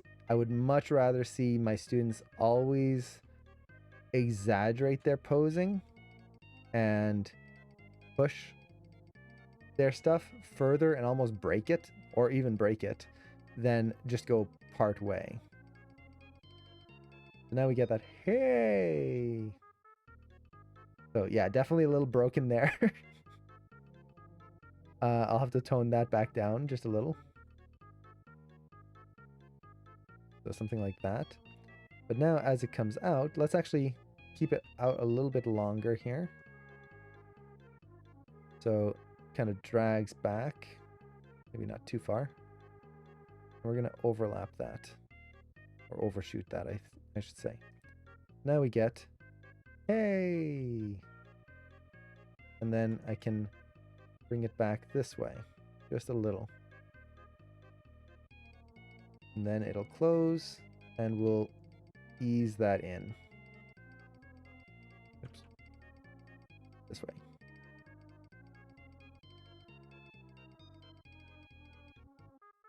So now we get that. So we can do something like that. Now, just as a test, this is just, I'm curious. I'm going to take the animation that I did here, and I'm just going to scale the curve backwards. So I just reverse the curve. Boop. What this is going to do is we're going to get the other rotation. What feels better? And this is where what you can do is just buffer the curve. So buffer the curve here. I'm going to scale it. Reverse it. like that. And now I can just scrub through. Okay, how does that feel? It's gonna look a little weird. I'm gonna have to shape the mouth a little bit to make it feel good. Hey, like that. Or do I like the drag more? Hey.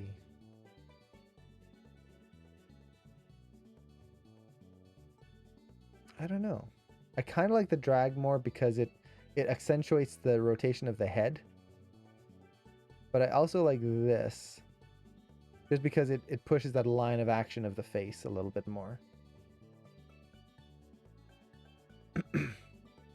I'll go with this for now. We'll see. We'll see how we can push it. So as he goes into that expression now, the next thing I need to do is get the rotate set in place. So specifically, getting that jaw rotated in the correct direction. So it'll rotate out and then back in.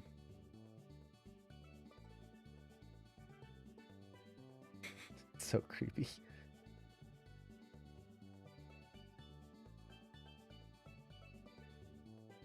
So let's hold that a little bit longer here so it doesn't start rotating his jaw too soon.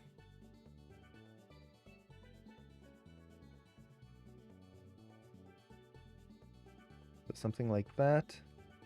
And then we get that lead in the jaw and the drag back.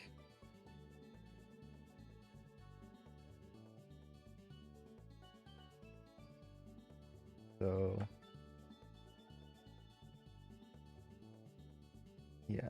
So what I'm doing here is I'm just kind of tweaking the curve to get the nice overlapping motion in there. I want it to feel nice and round as he does that and not sharp. So, hey. I think I'm going to have to overlap that rotation a little bit more. So let's take a look at my curves here. You can see how they're not perfectly in line. That's good.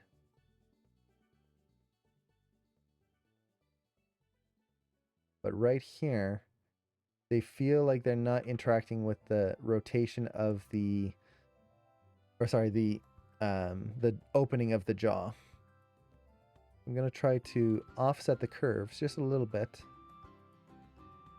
to get that feeling of the rotation of the jaw kind of working with the opening of the jaw.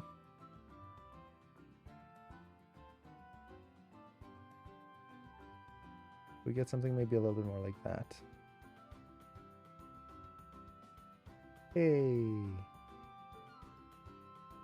So it's a little exaggerated, kind of goofy, but it works.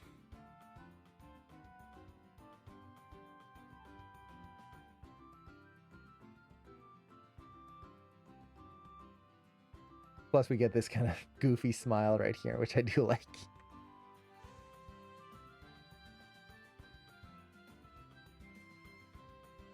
Looks like such a doof.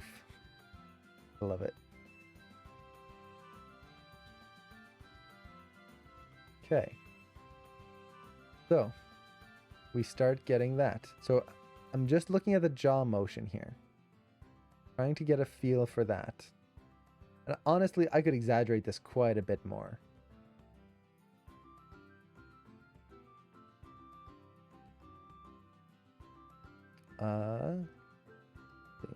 I think one thing I'm kind of feeling is it's just going a little too far up this way. So let's actually bring that down just a little bit.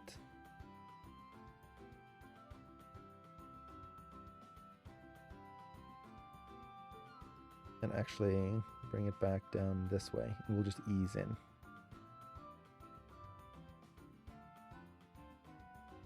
The reason I'm doing this is I was noticing that the curve was like evening out too much here.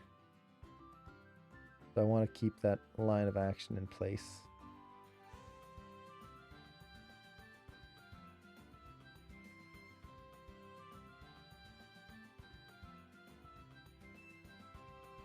Okay.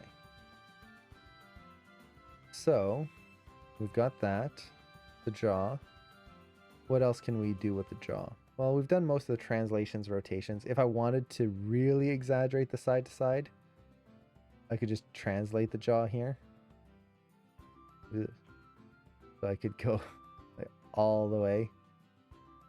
So we get that kind of like, yeah.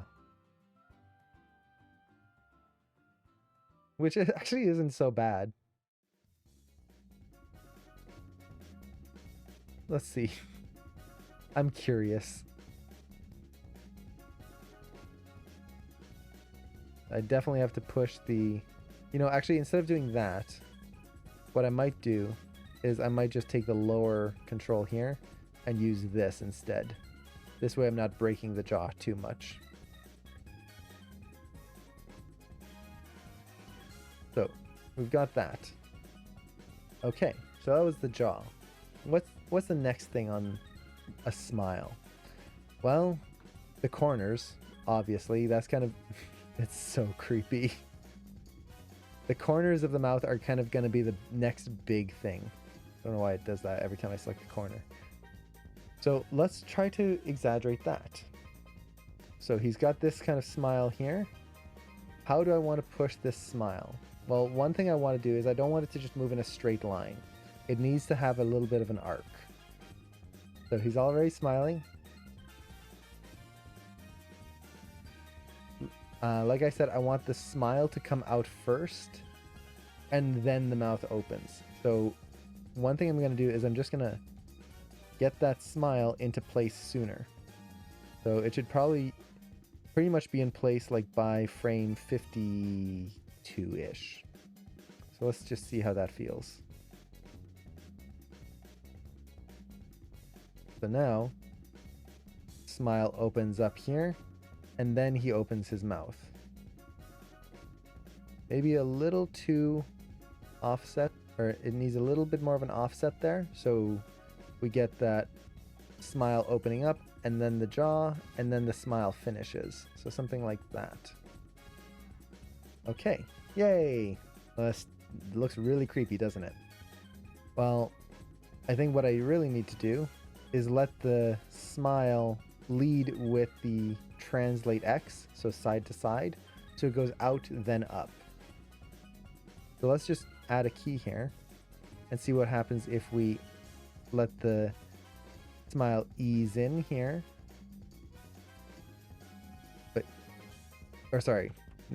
Ease in there and then ease out on the Y. I got it backwards. So it's a little bit more like this. It's going to look weird because we need to kind of animate this control as well. But for now, we get this. So the mouth goes out first, then up, and it arcs.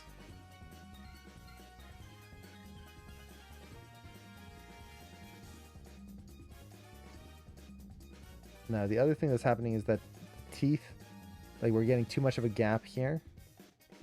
That's because we rotated the jaw. So let's see, how do I want to do this?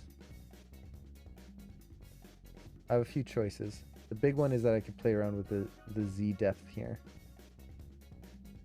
Kind of bring that in.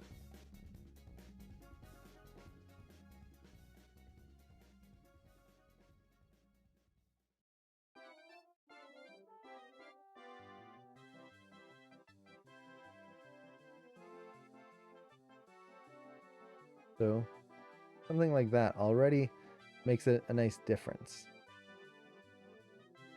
But we can push it more. So I'm going to try to bring this down just a little bit more here. Just a little bit. Keep that mouth a little bit more, I guess you could say simpler. And let's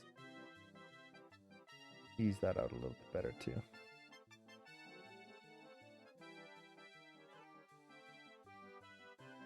Okay.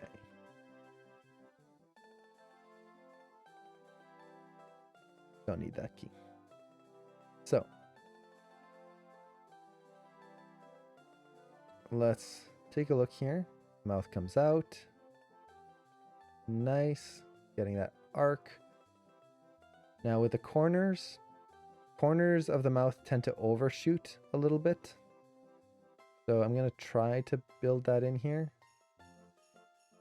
I'm going to have that go a little higher. Then settle down. A little further out. And settle down. And that just avoids the feeling that the mouth locks into place and you just get that slam into the corner.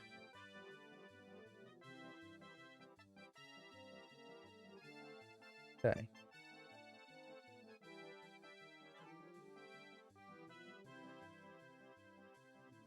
I wonder if I can exaggerate this even more here.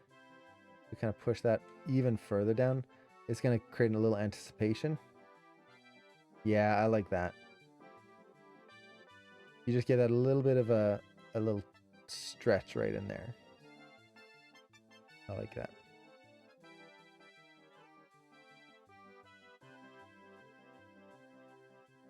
So now we're getting that arc in the corner of the mouth. You can see how it's not just a straight line that just goes from there to there, that diagonal. It kind of goes out, then curves upwards.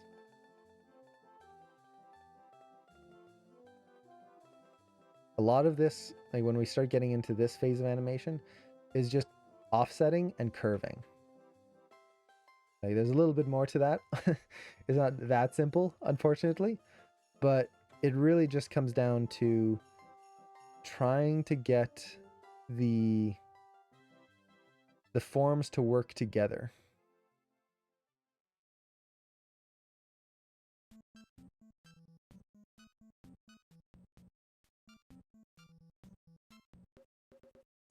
Okay. So we've got the smile coming in here. That's good. Okay, let's do the other corner of the mouth. We don't see it, but we're going to feel it. So we might as well block it in. So similar. At this point, the mouth is probably going to come down a little bit before it arcs up. It'll favor going out first. So let's kind of key that in there. And I don't know if I need too much more, honestly. Let's kind of just refine those curves. Ease that in a little bit more there. Overshoot the curve. Overshoot the curve. That's pretty good. We're not really going to see it, much of it, so there's no point going too deep with it.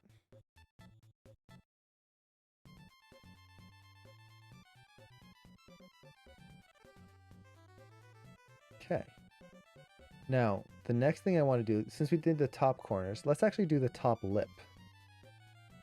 Now, the big thing with the top lip that I'm going to be dealing with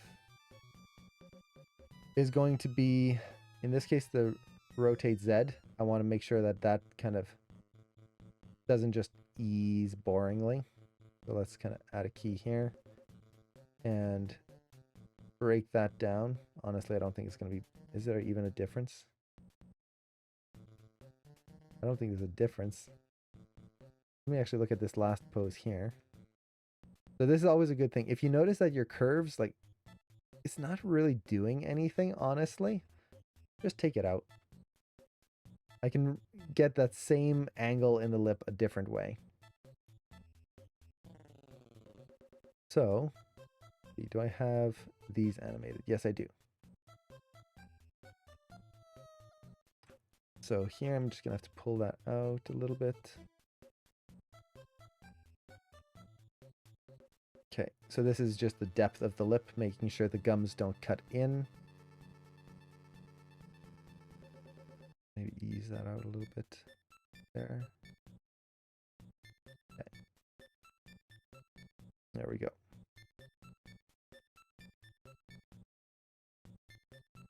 Yep.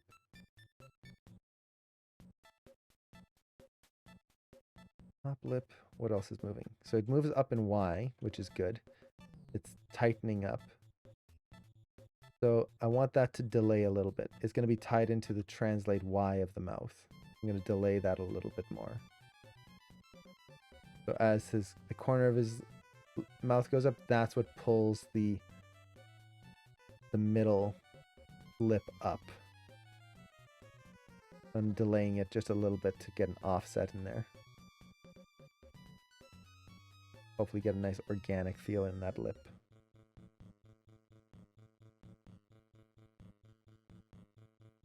Okay. What else is animated on here? We've got this. Translate X, side to side. Is that actually going to do anything? I don't think so. Like, look at that. It's a value of like 0.05. Let's just zero that out. Again, keep things simple if you can. Let's actually look at the main mouth control here. So this is one that's going to change a lot.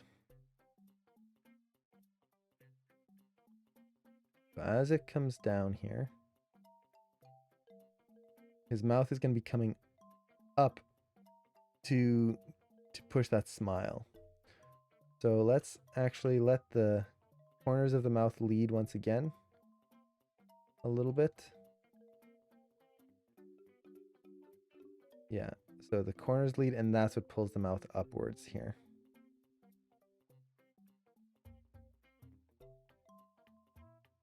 Okay, so that's good. X, that's the side to side. This is, how do I want to do this? Let's actually experiment. So I could either have it lead side to side. So that's kind of this twist here. I think because I want to get the form of the corners here, I might let that lead a little bit more, like so.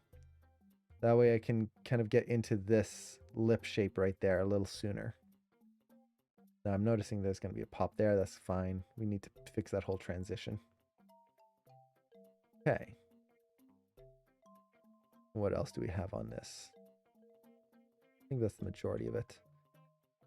It's really just going to be the rotation here. Rotate Z. What does this do? So that's the thing that's kind of giving the mouth its angle. Right here. So if I kind of change that, we get that rotation there. So let's try to maybe push that a little sooner. Okay, we'll hold that a little bit longer. So we get that kind of goofy angle to the mouth. Kind of stays in there a little bit more. Okay.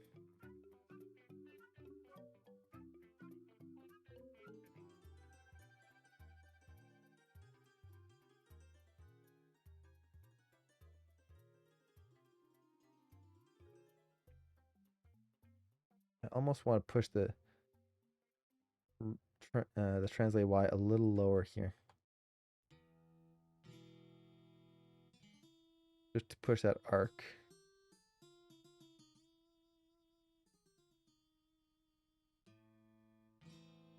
Let's see. What else can we do? Well, one thing we need to do is we need to tweak this control here because it's starting to bend the lip in a weird way. It needs to stay more subtle.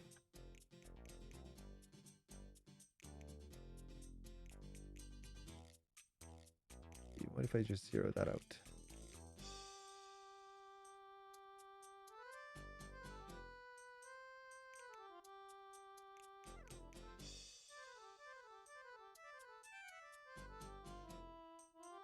What is...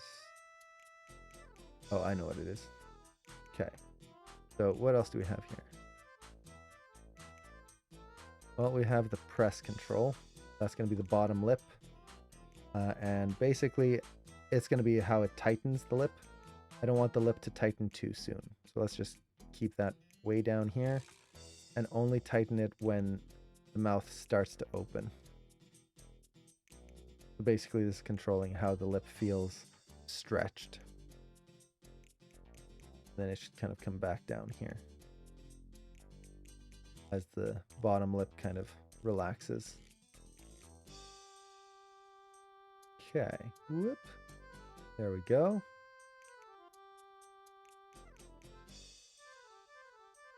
Getting that.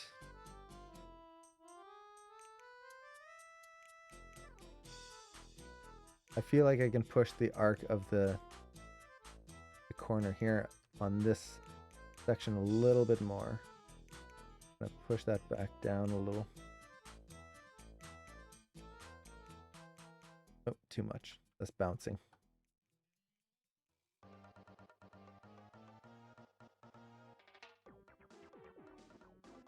Like the arc just needs to be refined a little bit more.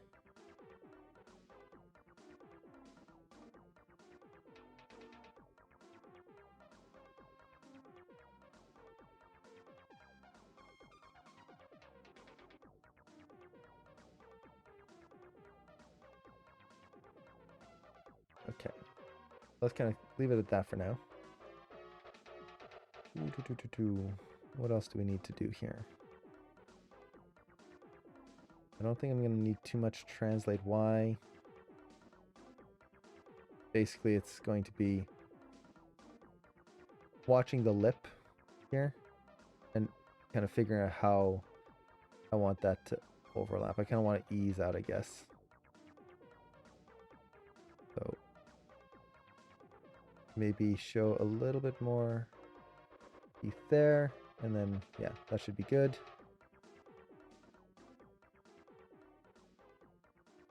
Okay.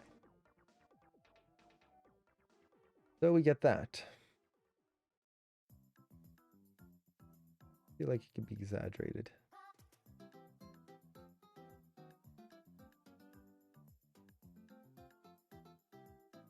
Yeah, we can definitely push the rotation of the jaw. I'll use that with the stretchy control, just to kind of add that extra layer. The jaw feels pretty good. It's hard to say because the pose kind of resets right at the end. But not bad. Definitely some arcs need to be exaggerated and whatnot, but we can always do a second pass on that. Now, actually, one thing I need to do is let's actually look at the teeth and try to hide that transition of the teeth. It's actually not bad right now, surprisingly. I'm actually shocked that we're not noticing the teeth moving more than we are. But it is something that I do want to push here.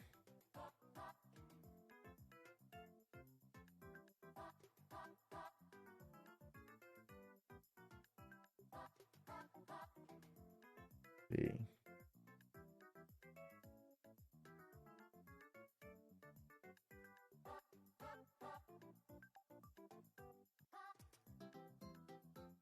So I'm just trying to get the shape of the teeth right in that back corner, nice and clean. Then they kind of reset here. See. Why is it changing here? So you can see how the teeth are adjusting right through there. Oh, I know. Because I moved the molars. Did I move the molars? Yes, I did, but that doesn't explain why this side is dropping. The screen left, from here to here, there's a change in the silhouette of the teeth there. And I'm trying to figure out what is causing that. It might be the jaw. Let me actually test that. Yeah. So this is actually something I'm not a fan of, actually, which is that as the jaw moves, the corners of the mouth are moving as well. Oh, it makes for an interesting smile. So is there an attribute that allows me to change that? That feels like an odd thing to have, honestly.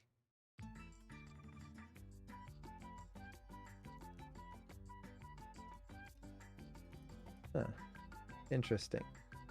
So yeah, that's definitely gonna push things oddly. No wonder I was getting so much trouble getting the arc of my mouth working, because as the jaw is opening, I'm fighting it. Huh. Oop. Teeth follow? No. What's X? Okay. Side to side. Okay. I don't know if this rig has a way to turn that off.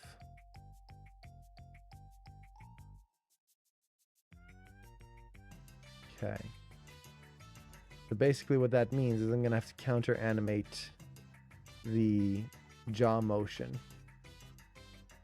So as his mouth closes here, I need to bring this down and keep that relationship from pose to pose on the teeth. Okay, so just something like that should do. Not hard, just something I have to be aware of.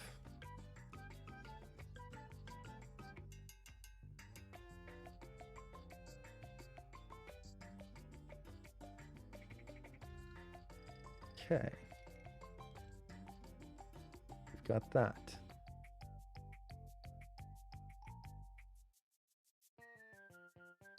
Let's go to the last pose here. So that's right there. I want to exaggerate this pose, mostly the teeth. Try to simplify that. So what was happening before was we could see the molars and everything, which just made a very complex like silhouette with the teeth. So by rotating them like so, now we just get this nice clean line. We don't get those molars way in back there. And also make sure that the tongue is out of the way. Good. And let me just double check the other teeth. Good, out of the way. So I just want a nice clean line with those. Less visual detail to deal with. Now, do I want to add a little bit more of a smirk here? Kind of like it's subtle. It makes a good contrast from what it was before. Okay. So let's take all the mouth controls.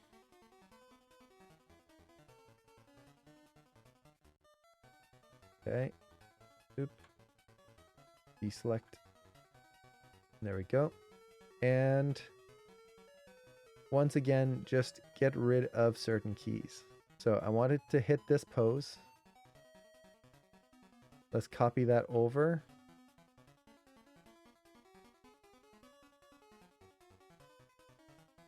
So, toot. And then just get rid of the keys we don't need. How do you approach making clothes for your characters? Do you model your character naked, then add the clothes on top? I personally, if I'm making my own model, I like to have the full model, and then I'll create the clothes over top. The reason for this is it gives me more options of, well, clothing options. I can choose to make the character like wear a tank top or have a just shorts, for example, or whatever I want. A long sleeve shirt, maybe he's got a shirt and there's a tear in it. It just gives you all the options. If you create the clothes specifically for like so you just model a head, hands, and then just create the clothes, you have no options.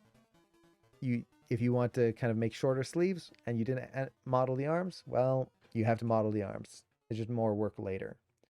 If I know that the project is only going to be this one thing and they're never going to change the clothes, in that case, I won't model the body, because what's the point? It's just more work for nothing.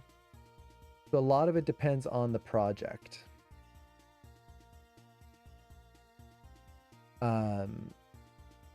So yeah, in that case, it's really just dependent on what you're working on.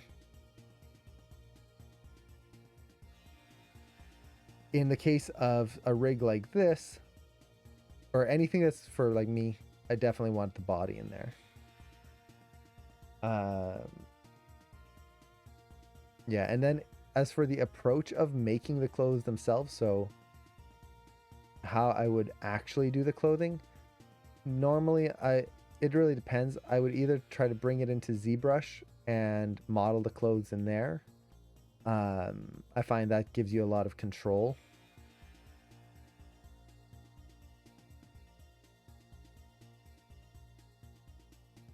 Otherwise, what I would tend to do is just make some simple clothing shapes in Maya. And I'll usually do that by duplicating the geometry of the rig and then just modifying it to a basic clothes shape. So select the geometry of his body, cut it out so it's just a t-shirt shape, flatten out some of the details so you don't see all the musculature, and then just wrap it to the body. So at this point, just to explain the mouth things that I'm doing here, I'm doing the exact same thing I was doing before. So just kind of letting certain things lead, letting certain things follow, trying to push the arcs of the face, the mouth.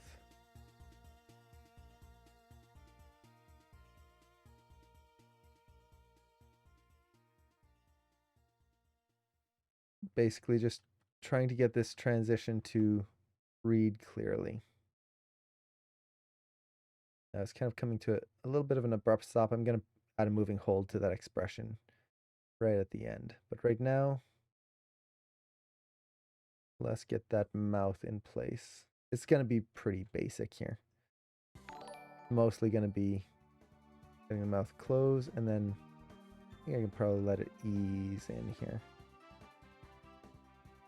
Probably a little bit more. There we go. So we get that, and just a little bit of moving hold there. Same thing with the Y. Don't let it lock. Try to push that hold in there. So now as it comes down, we just feel that little bit of residual motion. This is very important with a lot of features, is they don't lock a lot of the time. So we have to be very careful when we're seeing things that we think of that. Now that's not to mean that they're moving constantly either. If he stops smiling here and we just get that kind of slide feeling, that's not going to be any better. Where all the features are just kind of sliding into place. It's really just small little tweaks. So even here, like just that little bit of motion in there, and then letting that ease right in there.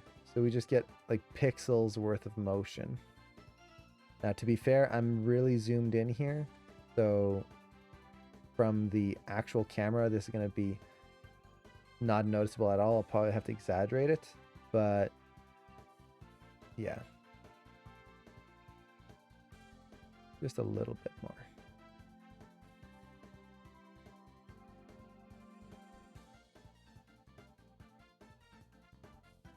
Okay.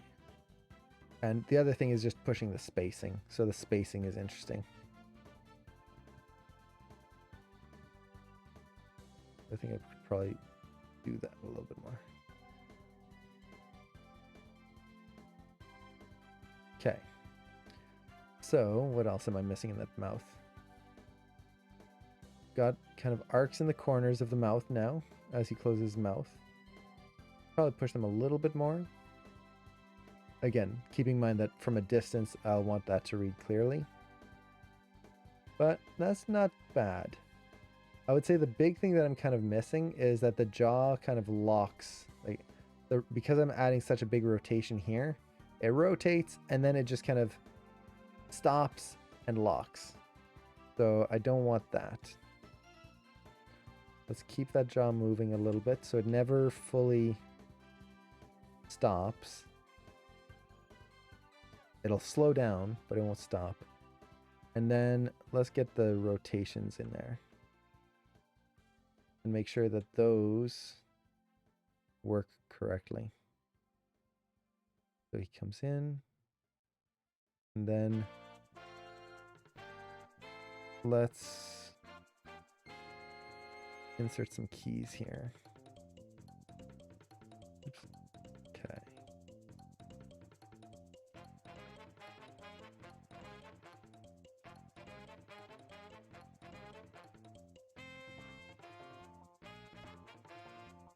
Get that nice rotation, ease that in. Okay. We'll see how that feels.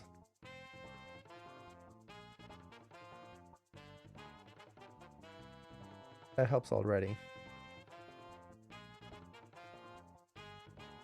This one's pretty good. I think I can just ease that a little bit. When skinning the clothes, do you first skin the body, then copy and paste the body skinning? I do a wrap deformer, typically. So I'll skin the body, and then the clothes, you just go to deform, wrap. So you select the clothing, then the body, and then you just do a wrap deform, and it just attaches it to the body. That's what I normally do. If the character is not going to have interchangeable clothing, then I might skin the clothing, but honestly, that's just more work than is necessary.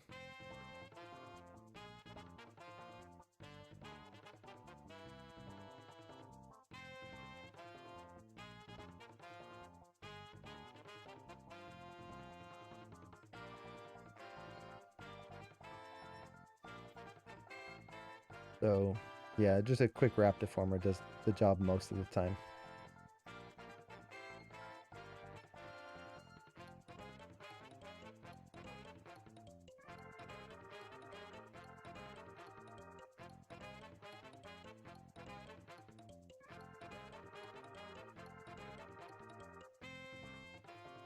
Just trying to push that arc of corners there.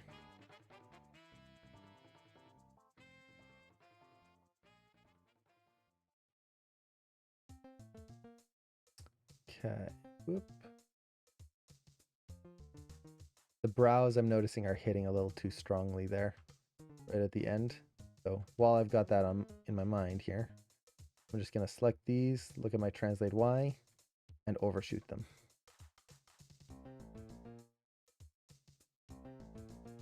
Like that. So now the brows come down and then back up ever so slightly. They don't stop completely. Where can you get this rig? If you just do a search for the Apollo rig. Let me get you the link here. It's a really good rig. And there's also the Artemis rig, which is the female version. So here's the link. I love this rig. It's fantastic. Okay, let's see. What was I missing? I was doing something on the jaw, and then I think I was still doing the rotations, maybe? No, I think I was done with that. Well, my translate Y definitely needs work. Let's just ease that in a little bit better. Okay. Let's call it here for now. And actually look at the play blast. See how it feels. We're going to be able to see a lot more things that need to be fixed in the play blast than if we just keep doing this.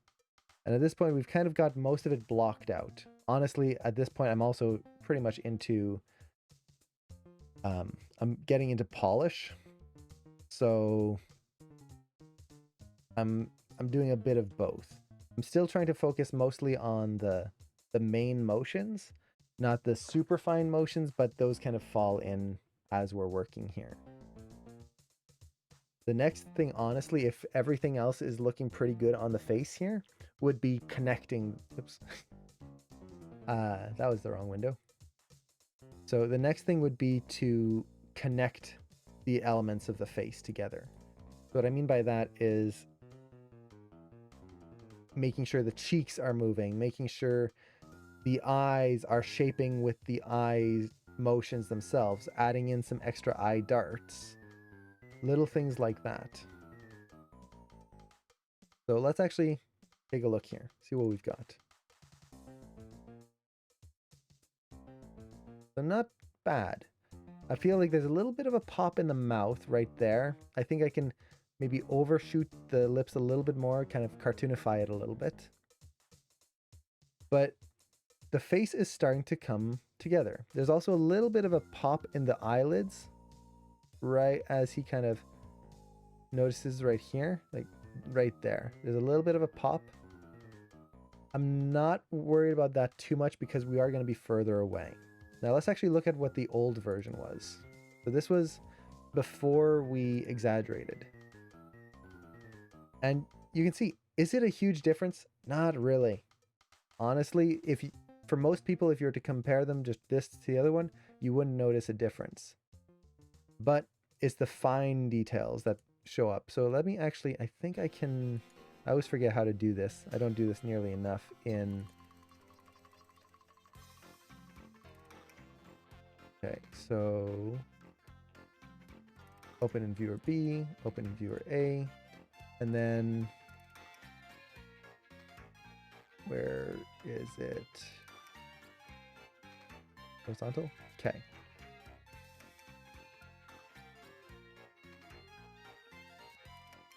So our camera angle is slightly zoomed out on one versus the other, so it's not quite the same. But if we kind of look at the details, so on the left side, I believe that's A. Yeah. So if we look at the small details, this is where things start to kind of become more organic. So this is the old one here. New. Oops, not M. What am I writing? New. So if we look at this, it's little things. So for example, in the old one, as he starts to turn his head, his eyes are starting to close first. And then as he looks, everything is reacting together. The mouth is starting to open. Everything kind of just moves at the same time. On the new version, the head starts to lead and then we get the blink. So this gets a little bit more of a thought process in here. We're creating that offset. Now I could have done that the other way by having the blink lead. In this case, the blink is just tied in with the head motion, so it doesn't add a thought process. So he turns.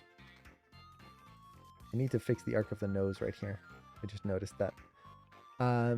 He turns and then he opens his eyes here. And we feel that offset in the brows versus the eyes very slightly compared to the old one where the eyes and the brows kind of move together. Now here, the hold is pretty much the same, but then we have this little anticipation here. And you can see how that adds just a little bit of a thought and how the eyes lead the expression, whereas in the old one, he just kind of reacts. He just slowly transitions from one pose to the next. This one, we get a little change first in the eyes. The mouth holds still, and then he goes into the pose. So we get a thought in there. Little things like that. That's going to be the big difference between a character that just moves between poses and one that feels alive and thinks through a shot. Now, as he comes through here, we kind of exaggerated the eye expression here, made the eyes a little bit more open.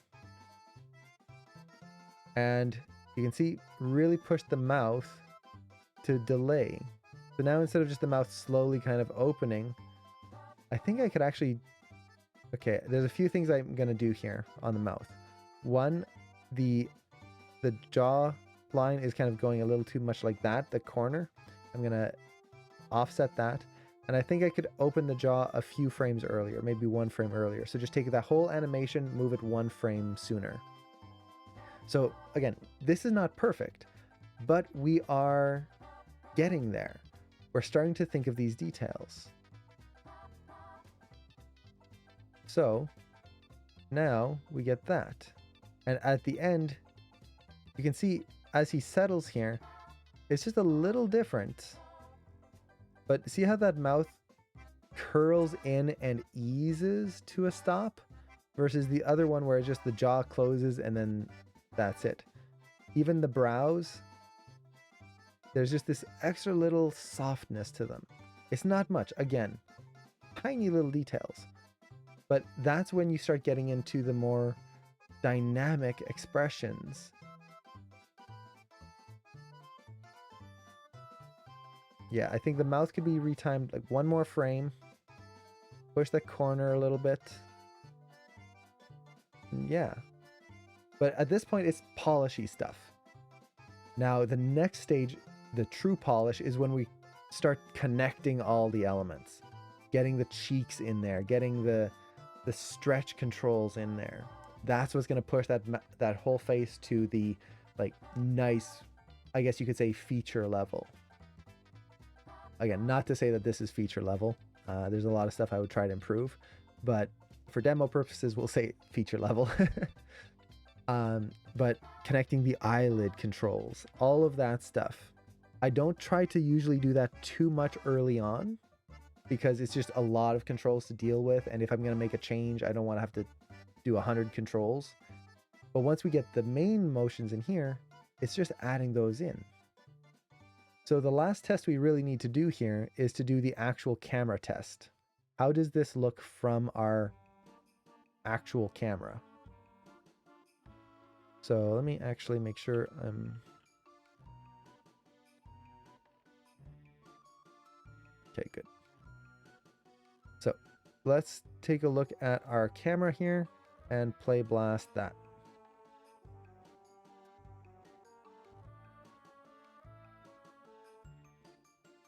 And see how that face looks. It's going to be very small. Honestly, we're probably not going to see much of the detail, but... Oh, I forgot I moved the arm. Let's redo that. Right there. That's going to be a little weird. Oops.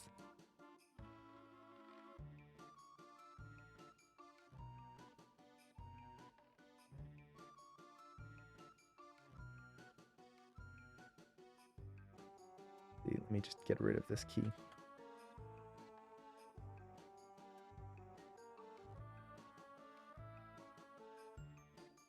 Okay.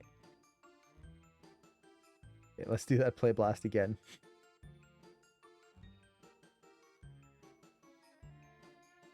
The joys of moving things randomly. Oh, so in regards to that, when you polish and you feel like you destroy your animation, this is something that I used to do a lot as well. When I would polish my shots, I would have this nice timing, this, like, it looked good in blocking. Maybe I splined it out and it looked okay. Then the more I polish it, I kind of just lose the details. The reason that tends to happen, one of the big reasons, is as we polish, we get too caught up on cleaning curves versus putting curves where they need to be. So it's a matter of focusing on not softening your curves, not making them smooth. Sometimes you want a bouncy curve. It's looking at what you need to have happen at that moment and thinking through it, asking yourself, what do I want to have happen here? Do I want to have a hit in the animation? So for example, for me, there's that little bit of an eye pop right here. A little bit. Well, that actually works okay for me. I want that eye pop because it catches the audience attention. If I don't have the eye pop, what happens is it becomes just smooth and boring transition. Ooh, water. Yes, I should drink. And I can kind of feel that a little bit here right at the end. I feel like the mouth is a little too soft. So you can see how the mouth closes, like opens and then closes, and it just kind of, it's lacking an impact. I need to improve that a little bit. I need to sharpen those curves right in there.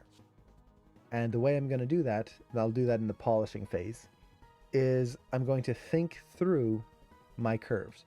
What do I want them to do? How do I want that jaw to hit? When he opens his mouth, Should it hit? Should it bounce? Probably not, or else that'll look very weird. But maybe it should hold a little bit before it then closes. And when it closes, my camera's not working, but like, do I want that sound of the teeth kind of clacking together, or do I want it to be nice and soft? That, if I think through that, I can start to build in the details I want in here. But let's actually compare this to the last version. So what was my last version? First splines? No, splines.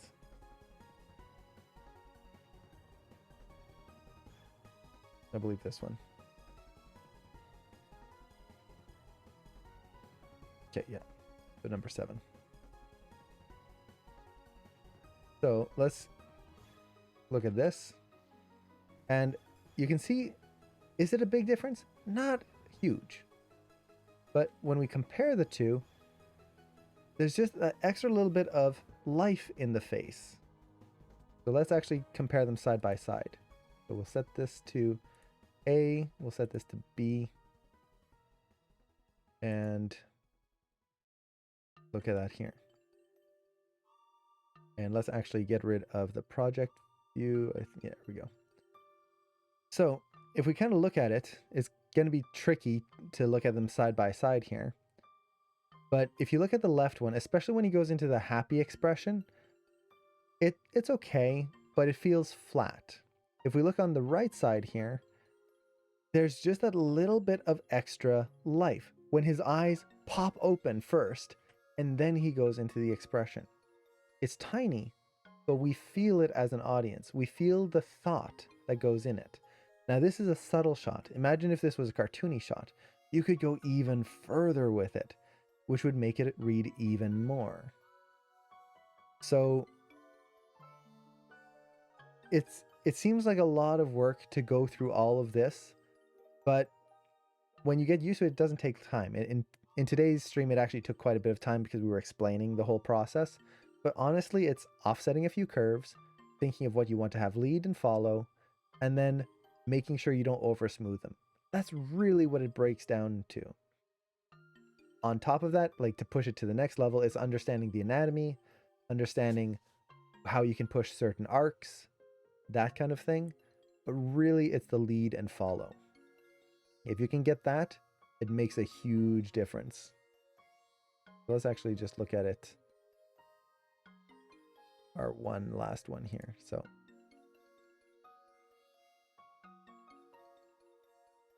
there we go. So I think with that, I'll probably have to call it here just because I do have to get to work pretty soon. But hopefully that was helpful. Like I said, next stream, I'm going to try to focus on polishing the face.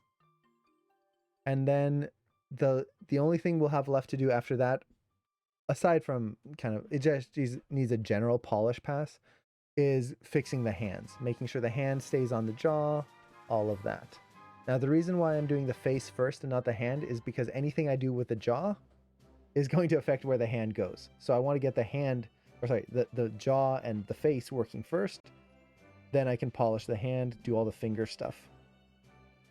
But yeah, we're getting there.